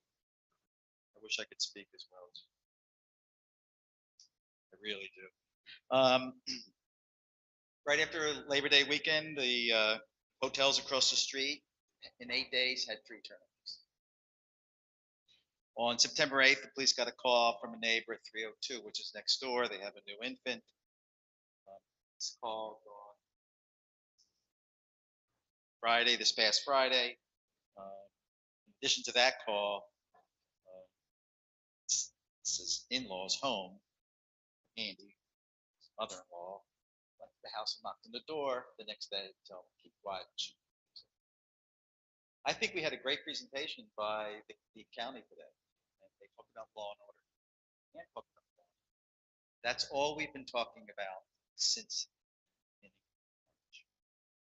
To Ann's point, I don't get it anymore. I'm beyond understanding. You know, when I have 2 boys, they're grown up. Their favorite movies were Beetlejuice and The Never Ending Story. This is like The Never Ending Story.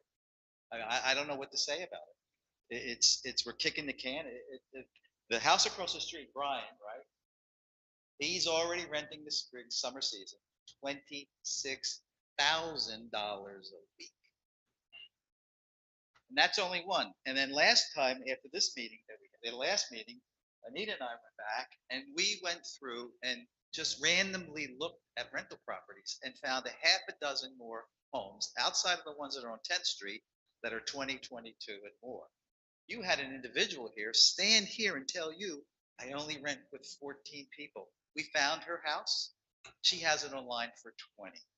So whatever you're getting from these people, I have to tell you, we've talked facts, we delivered information, we handed packets to the city manager, to the solicitor on specific information about what's going on. And I'm so frustrated. I don't even know what to say. I don't understand why you can't uphold the law. If you can't uphold this simple law, you start to wonder about law and order in general. And then I hear through rumors that maybe we're going to go to 2 days, and maybe instead of 25, maybe it's going to be 18 or 20 or 21. This town has lost some individuals in their 20s through partying. And all I know is if you get 18 or 20-year-olds in a house that's renting for days, that's a party. And I have to tell you, I just don't get it anymore. I don't understand it. And I understand you had a meeting and it was impromptu, but you know, we didn't have our own impromptu meeting, which we understand, you know, the guidelines and what you want to expect. So anyway, I don't know what more to say. I guess I do have one other question. So what's the timetable now? Last meeting, we've got, okay, we're going to do all this and we're going to meet and we're going to vote on it.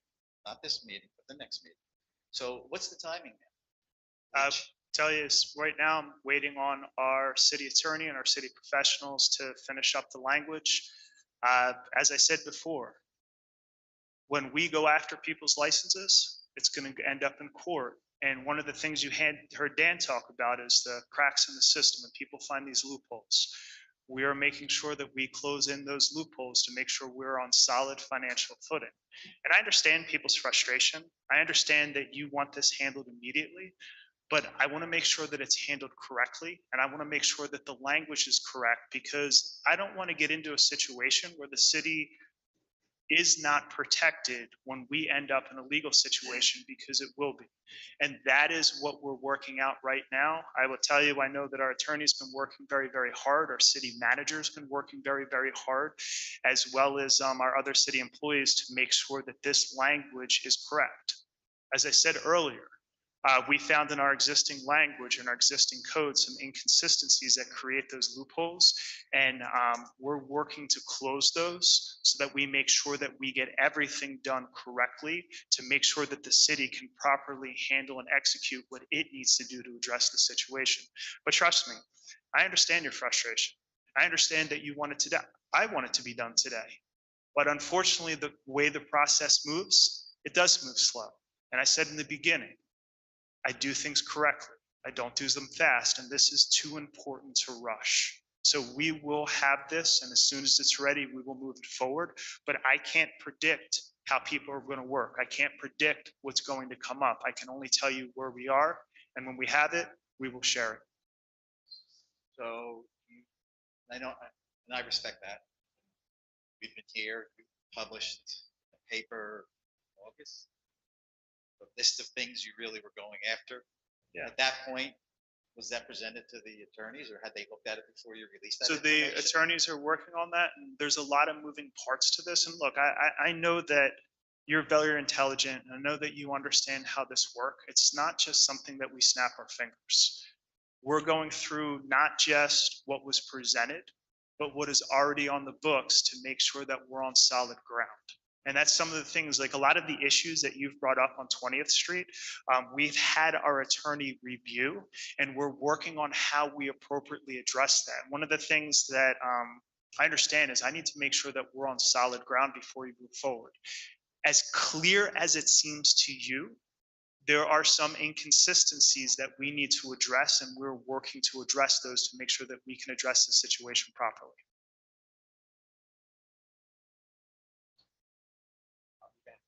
Absolutely. Thank you, Jim.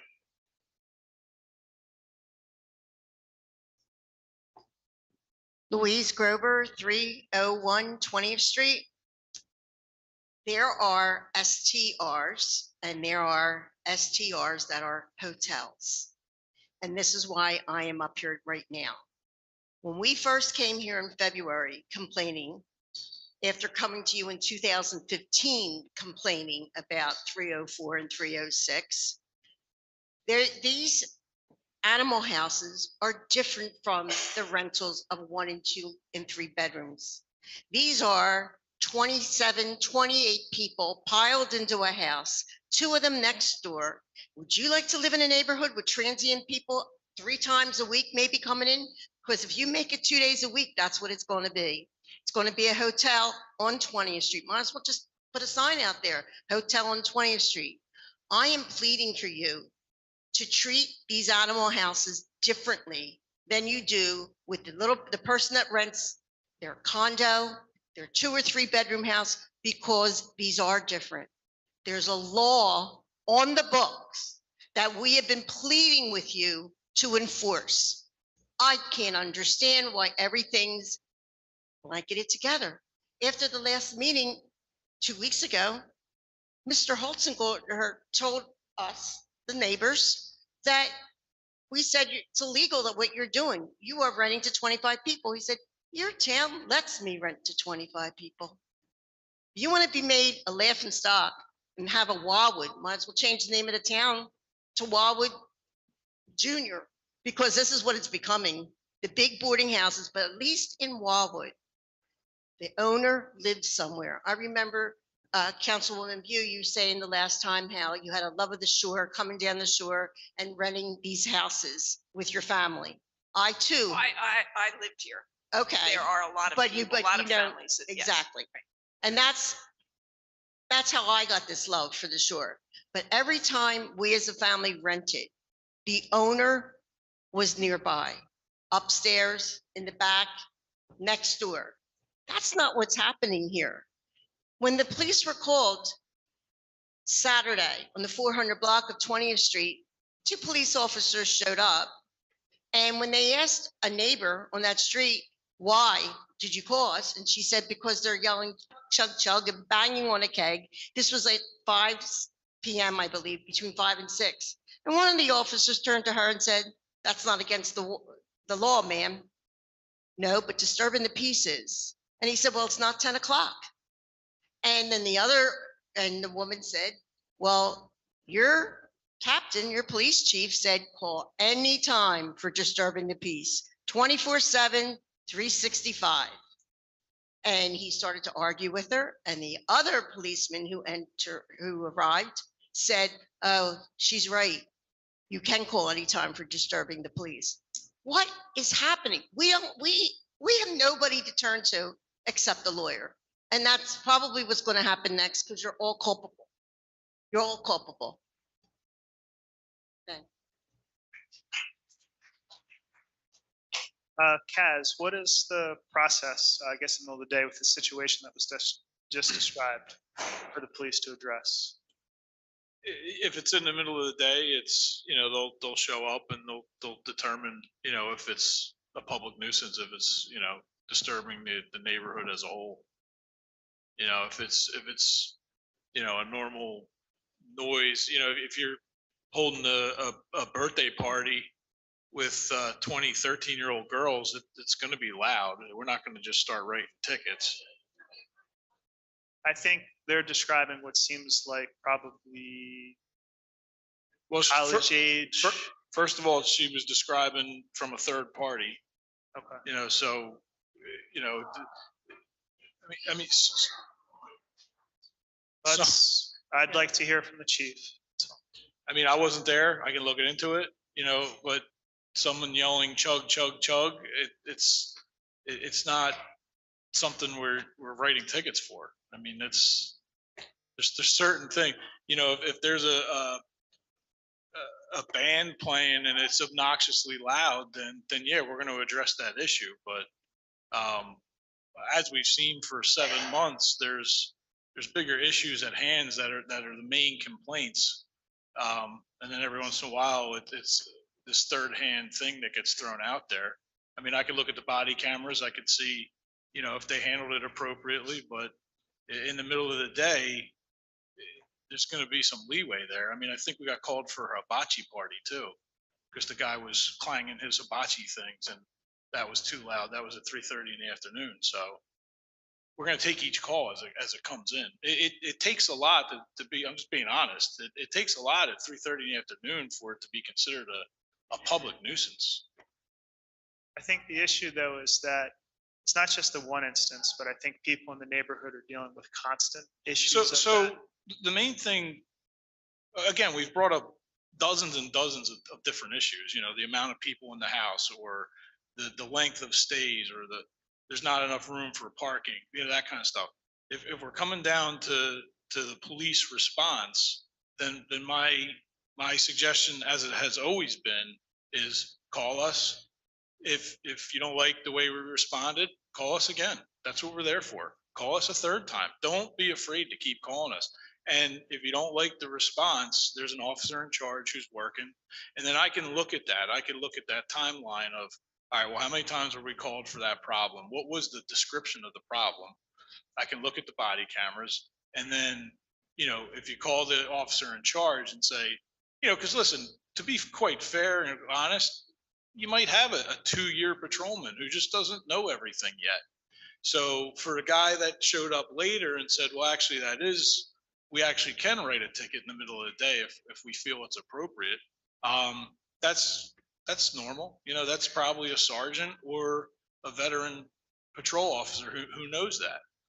But I can look at that timeline, and the OIC can come out and assess the situation.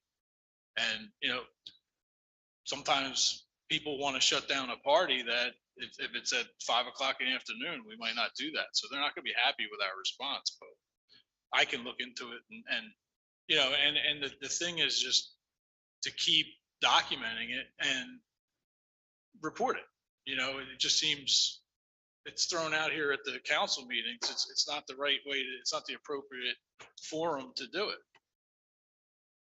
I think two things. I think one, I think people in the community want to make sure we understand what's happening. I think that's why they're coming here. But I think the other part of it too is the documentation. That's part of the new program that our city manager has been working on for the city to help streamline, one, the documentation and complaints that come in for the community, but also to make sure that the different departments that deal with it have access to that information, as well as our attorney when we get to a point of revoking a license. And I think that'll help with moving that process forward. Yeah, thank you, Chief. Sorry, Mr. Grover. George Grover, 301 20th Street, Council. And she made one mistake. She said it's been 7 months since we've been coming here, which I'd like to correct her. It's been 7 years we've been coming to the council for the two houses across the street on the 300 block. So the negligence of council and the mayor, who pledges to hold the laws in effect, you have not done that. You've given us this story for, and I'll say that council has given this lip service for 7 years, hasn't done anything, and especially for these last 7 months. We have supplied enough evidence to prove to you that the two houses on the 300 block and the two houses on the 400 block, which is a residential area, are operating at a commercial operation. And you've been negligent. Let me ask a question. Excuse me. Tiger, have you shared this information with our attorney? Has he had an opportunity to review it? Yes, our attorneys have looked into this. All right, so. And what Well, does that's he, what I what does he wanna- say about the evidence that we've been supplying to this council? I'll just turn it over to our attorney since it's an attorney question. So the evidence, I guess, that has been supplied that has. Like pictures, like people on the roof, things like that, profanity, nudity, all this stuff. I know you talked about the nudity, but I don't know the pictures Yeah, I were was on the provided. 400 block. I don't know that pictures were provided of that, but I Well, think of the evidence. Okay, so there wasn't pictures shown about that, but there's been enough pictures shown at illegal parking that the police comes up and when I approach the sergeant, he says, I'm gonna do what I wanna do. Yet 3 days prior to that, the commissioner here said, if they're parking illegally, they will get a ticket. Let's hear from And that our doesn't attorney. happen. This past weekend, I took pictures over 6 hours. Cars were parked illegally on that 400 block. Not one ticket was given, not one. And yet for 8 years, you cannot supply any of our complaints that we've called in to the city for things that have been going illegally across the street on the 300 block. That gentleman there on the 300 block, he has citations from the city that he's doing 3 things illegal. He's only corrected 1. The other 2, and I've said it to you in the last 7 months, and you still have not enforced the violations that man is still sitting in his house and I'd getting away like with it. to pass it over to the city manager because it does fall in his sphere. so. Well, I would hope this But I would like- information from you all these 7 months Well, would I have been think given to that him by now. the information that you're providing, and I'd like either the city, well, let's start here. You had talked about the legalities on 21st or on 20th Street.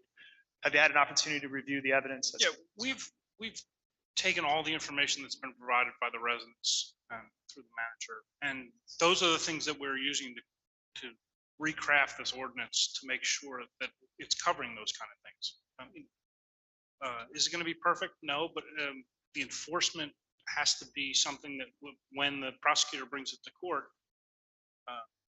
they have to be able to prove that case beyond a reasonable doubt. So the standard in a municipal court is high. The evidence gathered has to be sufficient. People have to be able to come in and testify to it. So there are numerous steps in that process. And we want to make sure that what we craft for you is making sure that those boxes are all checked so that you have a good case when it comes to court. And what about Tiger? I know there were some issues that were brought forward. You still haven't told me if you have any questions with any evidence we supplied. If you're not sure of it, why haven't you contacted us for clarification? This is dragging along too long. I can't accept what you just said. You don't have to accept what I just said. And I won't because you're not giving me enough information to supply it. Yeah, I mean, so- we've supplied you with evidence. If there's a question regarding what we supplied you, don't we have a right to hear from you more for clarification? If I needed clarification, I would go back to the manager. The council does not pay me to reach out to residents. That's not something that we would do in any town. Our communications go through the manager under this form of government. So our Have you done communications. that to the manager? We've been discussing this significantly over months at this point, trying to. Tiger, do you need anything for clarification from us that the attorney needs to get clarified? No, I don't think so. And I think what the attorney mentioned is we are finding the inconsistencies that we're trying to close these loopholes. And I have the fire official going through line by line at chapter 246 to make sure that we're not missing anything. And it is a long process. And as far as referencing the property where you said 3 violations were given, only 1 was corrected. If you could, when we're done, if you could let me know because again, I don't work in that office. There's somebody who works down there that handles those things, but I can obviously follow up and see where we are in that process with any violations that you're saying that are outstanding. So I can look into those. But I just need to know after the meeting, we'll have a quick chat. I'll take a couple notes and then I will get a follow up and find out where we're at with those violations. If in fact there are outstanding violations, I will absolutely find out why there are outstanding violations. I appreciate it. Yeah, let's hear it. I wish I could be on council because you made a lot of phone calls. You got things done. Maybe some of us should be on council also. We can get things done because you can see this is frustration here. This is frustration here. It's been 7 years of frustration with this council. But you don't have to be on council to take pictures. I went out on my balcony when my neighbors were hiding. I was out there taking pictures of every car and every license plate that showed up. And I would come in here on Monday morning and give the list to Jack. Okay. And this is what happened. Here's the picture. He said, "Oh, good. We need that because when we go to court, the judge is going to say, what proof do you have?" It's not going to just do it on a word of mouth. You got to have some concrete. Well, we took pictures of somebody on a roof and the report we found back is the officer said there was no one on the roof. We actually showed him and that officer actually Well, I saw want that to person actually on the interject roof. because your officers did address that. So how did your officers, because there was 2 times, but the first time there was pictures that were there. Both times. But I know, Kaz, your officers did address that. How was that addressed? The one that I recall, because this came up a couple months ago, we went, we told the homeowners, it was the parents, and we said, we got to complain about people on the roof. Now, just so everyone can visualize it, it's a 3-story house, and it's got a porch on the 3rd floor, and it's got 3 railings. Well, the 2 railings die into a very low-pitched roof, if you can picture that. So, when you walk up to that 4th railing, it's a roof. So it's a roof that comes down. Actually, I have one on my house. And so you can just kind of walk up and lean onto the roof. Now, obviously, we don't want people walking on the roof. That's not a good thing. But just to put it in the context, it's it's not someone climbing up a split level and now they're hanging out on the roof. It's part of a porch system. It's part of the deck. But this would be considered a safety hazard, the way Sure. it's constructed. Wouldn't you give that information to someone to say that this is a violation and could cause death?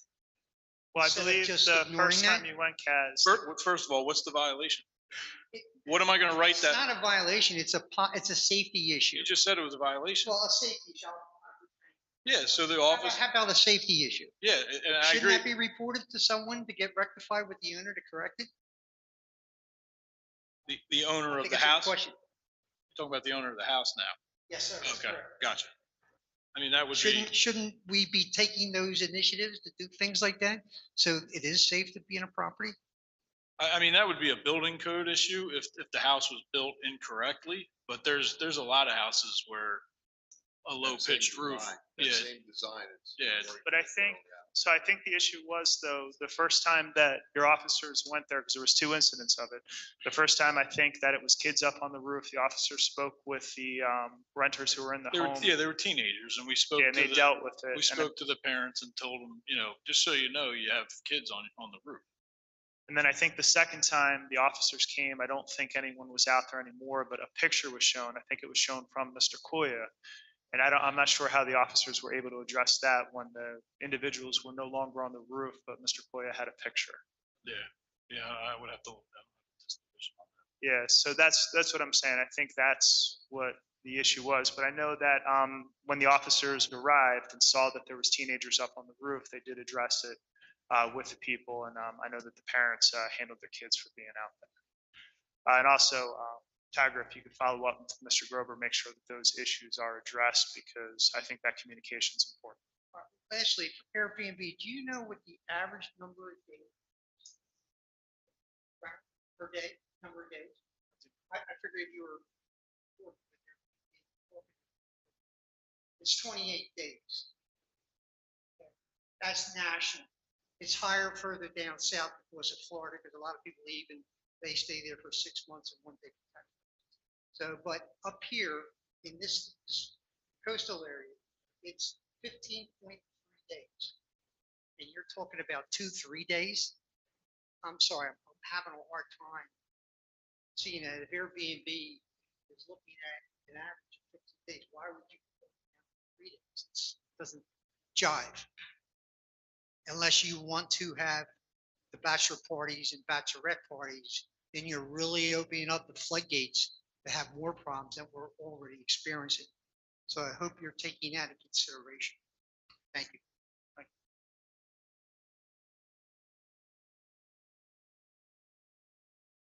Marina Katina, 407 21st Street. All this Saturday, on the balcony on 20th Street, first house on the beach, it was 20 young men screaming, doing shots. Somewhat it was not 11 o'clock at night. It was like officer said it was 5:30. One thing it's 5 people screaming. Another thing it's 20 young men screaming. 20 young men screaming on the balcony. It's different than 5, 7, or 10. It was 5 o'clock or 5:30. It was not that it's 9, 11 or 10 o'clock at night. So somewhat, then across the law, it's a 5 o'clock, 5:30, maybe 6 o'clock. I call the police because it's like nonstop. They're doing shots and screaming. It's unacceptable. Why I have to see that? And I built the home in paradise, not to have a problem. And now I'm end up with like parties home. And I feel like a broken records, and I don't know what we can do about it. Everybody seems like deliver the same message as me. We all of us upset, and maybe if I was not a neighbor, I would probably never come on Wednesday. I have a different things to do in life. I have a daughter. Why I have to? Nothing against all of you. You're nice people. I have a family. Why I have to be here? But I'm affected probably the most because this is my neighbors, everyday life. And rented 2 days, 3 days on 7, it doesn't matter to me. I can't even imagine 7 days young men will be screaming. I will be lost no matter what, 2 days, 3 days, 4 days. It's not what I thought when I built in my paradise home. And now I'm thinking, should I sell it? I have a life ahead of me. I have a daughter. It's not where I wanna be. It's what I wanna be. I wanna be with nice residents and nice, beautiful community, peace and quiet. But now I end up in Las Vegas. When I wanna go to Las Vegas, I buy the tickets and go. So I don't know what we can do. I don't wanna sound broken records and same story. I just have to think and do what better for me as a person. If I have to sell it, I sell it. But it will be sad. You're losing people like me. Very sad.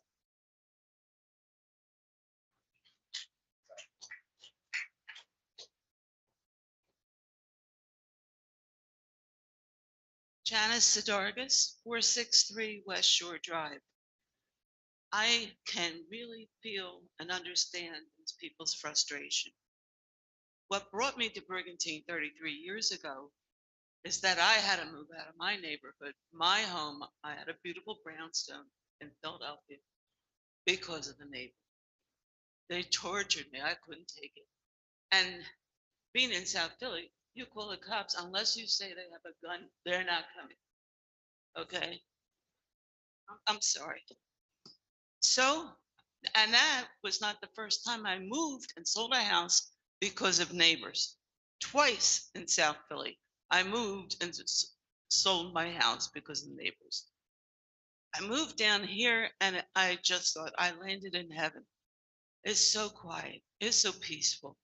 I know what these people are going through, but it's 10 times worse than what I did. So when you talk about quality of life, you have to hold on to what we have. And this businesses, these are commercial enterprises. They should be paying business tax. These huge houses should be gotten rid of or sold to millionaires and just pass an ordinance saying no more building of 6 or 5 bedroom plus homes.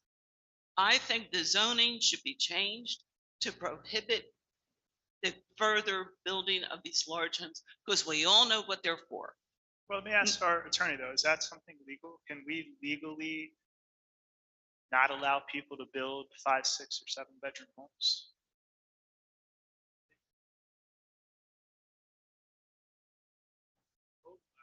So you gotta use a microphone so people can hear you. If the code allows for the construction of a building of a certain size, then it allows it. Whether you're gonna make it all bedrooms or all living rooms, it's up to the.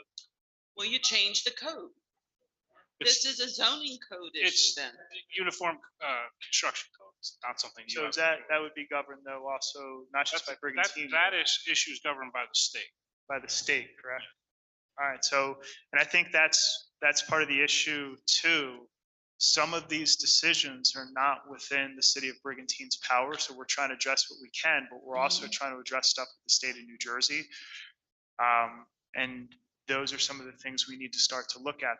But I want people to understand, like, we're moving everything we can at our level and also working with our state officials to see what we can do to start to make some of those changes as well. I've always thought the city had more autonomy than that. That if you decided that you have a severe problem where people are now residences, longtime residences, are selling and moving, that they shouldn't be put in this position. That you could pass an ordinance saying, okay, zoning board, we're not permitting anything that large. Or you can build it if you can't get around the legality of restricting the size, but say we're not issuing, as I proposed last time meeting, we're going to have a moratorium. No more new licenses for STRs. Is that, let me ask though, is that legal to put a moratorium on the amount of licenses for short-term rental properties? Yes. I only asked because I saw something in one of the lawsuits that owners had a right to rent properties, and I didn't know if the city had the ability to restrict that right when it comes to putting a number on You're it. going to create liabilities to the city if you try to impose that. Absolutely. How does it create liability to the city though? Because you've now gotten into a situation, say, we'll just take stupid numbers. Say you only had 10, you're allowing 10 rentals. Well, the 11th person's going to now question why those 10 got their permits instead of them, and why they don't have the same, because there's something called the Equal Protection Clause in the Constitution, that people are allowed to have the same rights. So the 11th person doesn't have that same right. So it's extremely hard to enforce something like that. And Other cities are doing it. Well, I was going to ask, are there other cities that have put moratoriums on short-term rental? Well, I know that they're they're getting rid of the STRs completely because the neighbors are so fed up. Well, I think you're correct. I think there's a difference between some of the restrictions that are being put in place and a complete moratorium. And that's what I want you to understand. Like, we agree with you that this can't continue the way it is, but also too, it gets into the difference between, and this is what I teach in school when you talk about federalism, it's the division between powers of the federal government, state government, and local governments. We have jurisdiction over certain things, but we can't pass laws that supersede state or federal laws, and that's why we have our attorneys involved in what we're doing to make sure that the laws that we pass here on the local level, we're within our rights to pass and within our rights to enforce. One of the things we're looking at too, and a big thing comes with the parking. So you talk about the size of homes. So one of the things I think about is if we can change the uniform construction code, at least for the shore communities, to increase parking.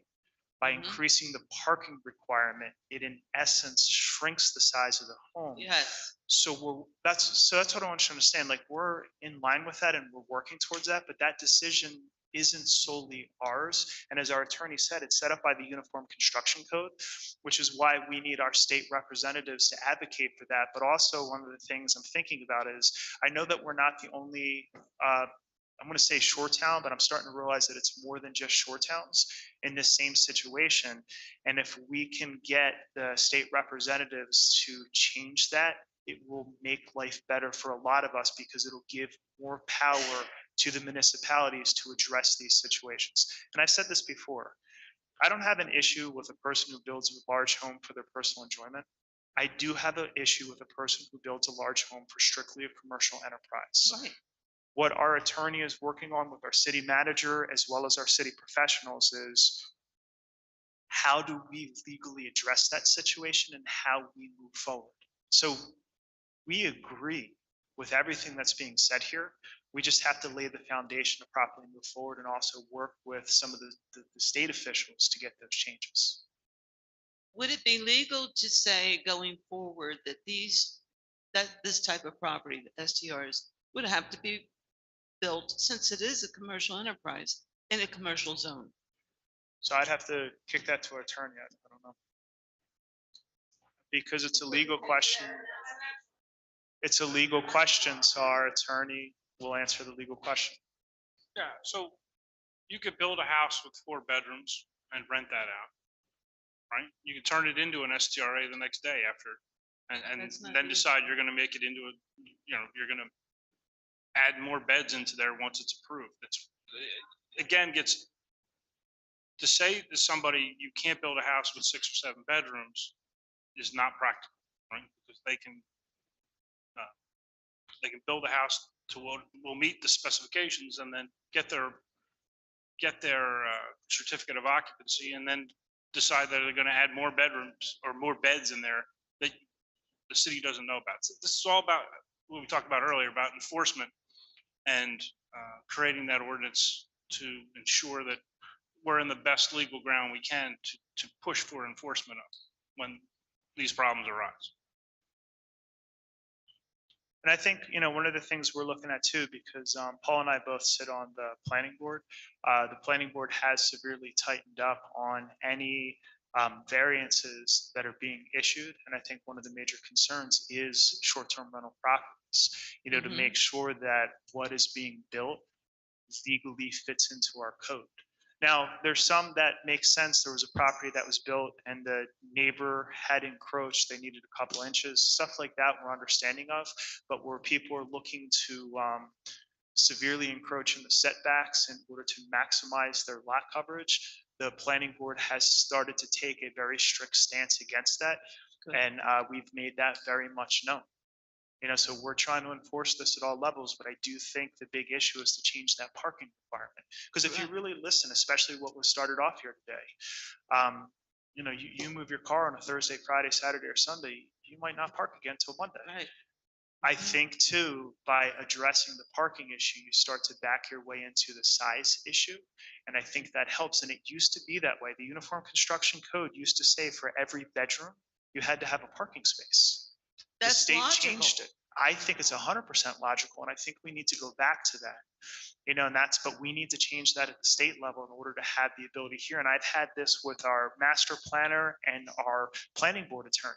Like, why can't we impose more parking? And it all comes back to the UCC only allows us to require a maximum of 3.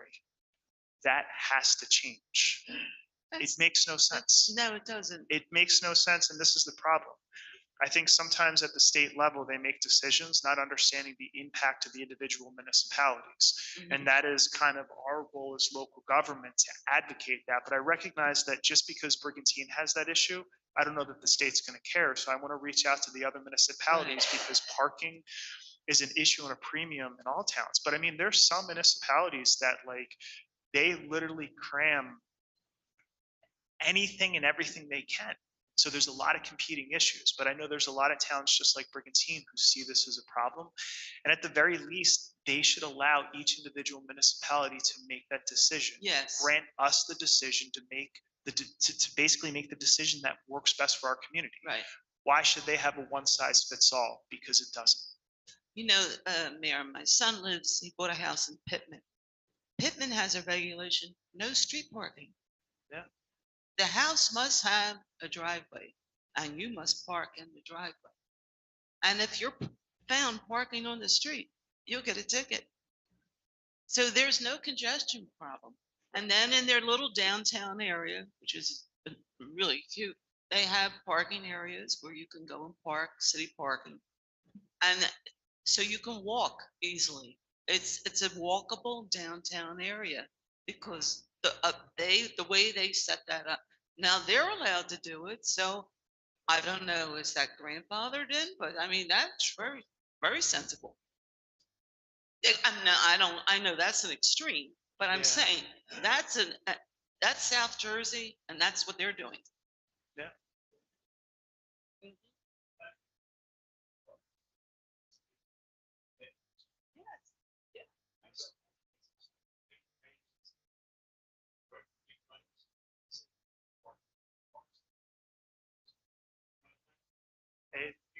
Florida has that same thing. Florida is part of their occupancy, and New Jersey doesn't have this law, but it's something we need to work on. When it sets up the occupancy for a property, it doesn't just take in the square footage of the bedrooms as it does here. It also takes into account available parking. And that's something I think we need to look at here, and that has to be accounted for. Again, though, that is a change at the state level that needs to be made. And that's something we're going to continue to work at. And that's why I said, like, this is more complicated than people realize. And we are working on those issues. And we have a very, very good relationship with Senator Palestina and our Assembly reps, Don Guardian and Claire Swift. And they always say, whatever you guys need, write it up for us. We will push as hard as we can. But we need to make sure that we get the other members of the legislature involved as well. Well, also, just keep biting at the apple, right? That's right. I'm sorry, I didn't mean to interrupt you, but thank you. Yeah, thank you very much. Appreciate it.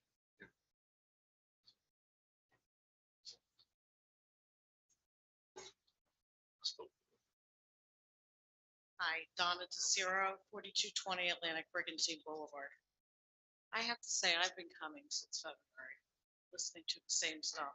I don't live on 20th Street, but I've been coming to this island since 1986.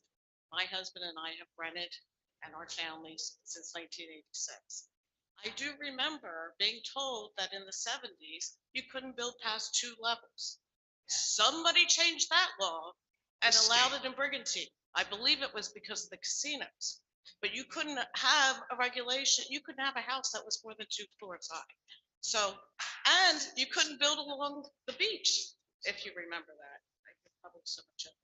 So But Karen you was were- on the planning board. It was a 3-story limit. It was back in the 70s. I remember the big push and it was a 3-story. Okay. But let me add something though, just so you understand. One of the things we've been talking about and fighting against is the governor has these protection against climate change. It's called the New Jersey PAC regulations that they're trying to push through the DEP. We've been fighting this for 3 years. They want to raise all of the homes another 5 feet. So you That's- think how That's because of the flooding.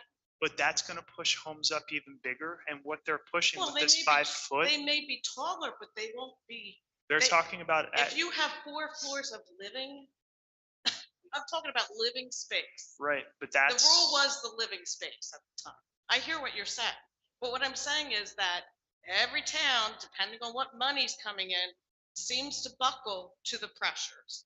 And I understand what you're saying about state versus county and versus local, but you know, there are plenty of towns, Short Points, who limited the short-term rentals to 10 people, 15 people. It's in our ordinance for 18 people. You have been listening to all of us complaining since February and evidently didn't bring in the short-term rental people until July, which they all showed up at the last meeting. And they were all shocked because they were just now hearing about it. So I feel like there's a bit I don't feel so much from you, but I feel there's been like a combative thing going on here for quite a while with the police, with the lawyer. I feel like there's all this tension and this conflict going on because not everybody knew about everything that was going on since February. So I'm not sure why, I heard you say you wanted to meet with all these people. I don't understand why it took until July to meet with all these people. And then rightfully so, all these people came in and said, we didn't know any of this was going on, and they weren't the problem. They weren't the large short-term rental people. Those people have always been fine. It's an issue that you guys created to be a monster and all this thing. Look, I worked in HR and I know all about legalese and I know all about the problem and I know about if you create a policy, you got to stick with it. It screws everybody else. But, you know, you still could have just enforced the regulations. And it just makes everybody wonder who's getting all this money. Our taxes all went up, but these people are making $26,000 a week for renting. I mean, where's that money going? Only in their pockets. So, you know, I'm about as fed up as everybody else, and I'm not personally affected where I live, but this is an island that I've chosen to retire to. And so, yes, I think we're all affected. I appreciate the fact you got up and you're not affected with this information, but we all are affected living here in Brigantine and seeing all this crap happen. Thank you. There's no other public comment. Close the public portion. Oh, absolutely, please.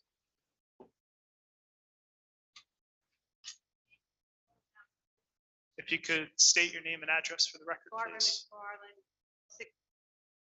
Barbara McFarland, 600 West Brigantine. To me, this is all about the future. And what bothers me every time I come to this island and see that whatever it is, taking the sand from the intercoastal and bringing it, I don't know where, taking it from us, and you could see you're losing that beach there. And I talked to the Coast Guard, once you take it from here, it falls. That's why you're losing the beach, and it's turning in. So you build those houses there and put a bulkhead up, it's gonna stop the water from going there.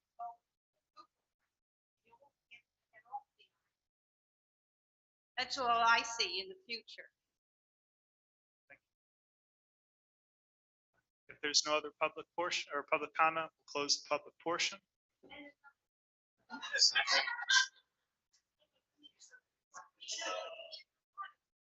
I went over to that windmill thing, right?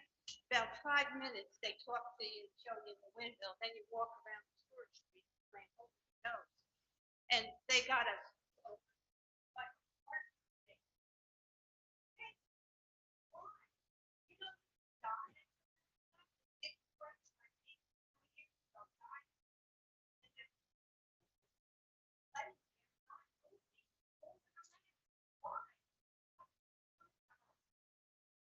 From where? The ACUA? I think the sewer goes to them, but I don't think it comes back to us. I believe it's treated, but I don't know what happens to it after it's treated. That'd probably be a good question for the ACUA. I just never asked them.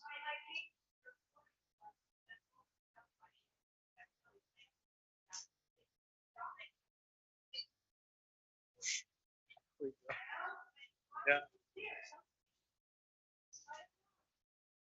There had to be hundreds of them.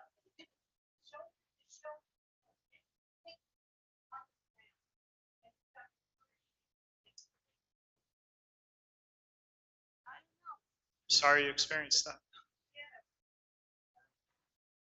We're gonna close the public portion at this time.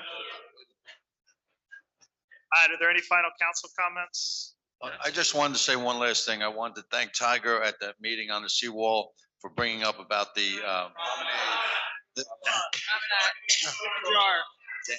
promenade, about bringing up, the first thing he brought up was about the jetties. And before we talked about anything else, Tiger did bring up, he said, let's talk about jetties and groins. So I want to thank Tiger and compliment him on that. Also, I want to thank the chief and the fire chief for everything you've done over the summer and all. And of course, with the tailgates and everything else that went on, John, thank you for Public Works and the Cultural Arts Festival supplying the wax. Thank you. So I just like to thank everybody for coming out tonight. I want to let people know we're almost there. Some of the steps we need to take are already being taken. Our attorneys are real close to finalizing, and we should be able to have stuff to you real soon. And I know it's hard. I know it's been a long road. It's going to be worth it. We're almost there. All right, if there's no further council comment, can we have a motion to close? So moved. All in favor? Aye. Any opposed? All right, seeing none, meeting closed. Thank you for joining us.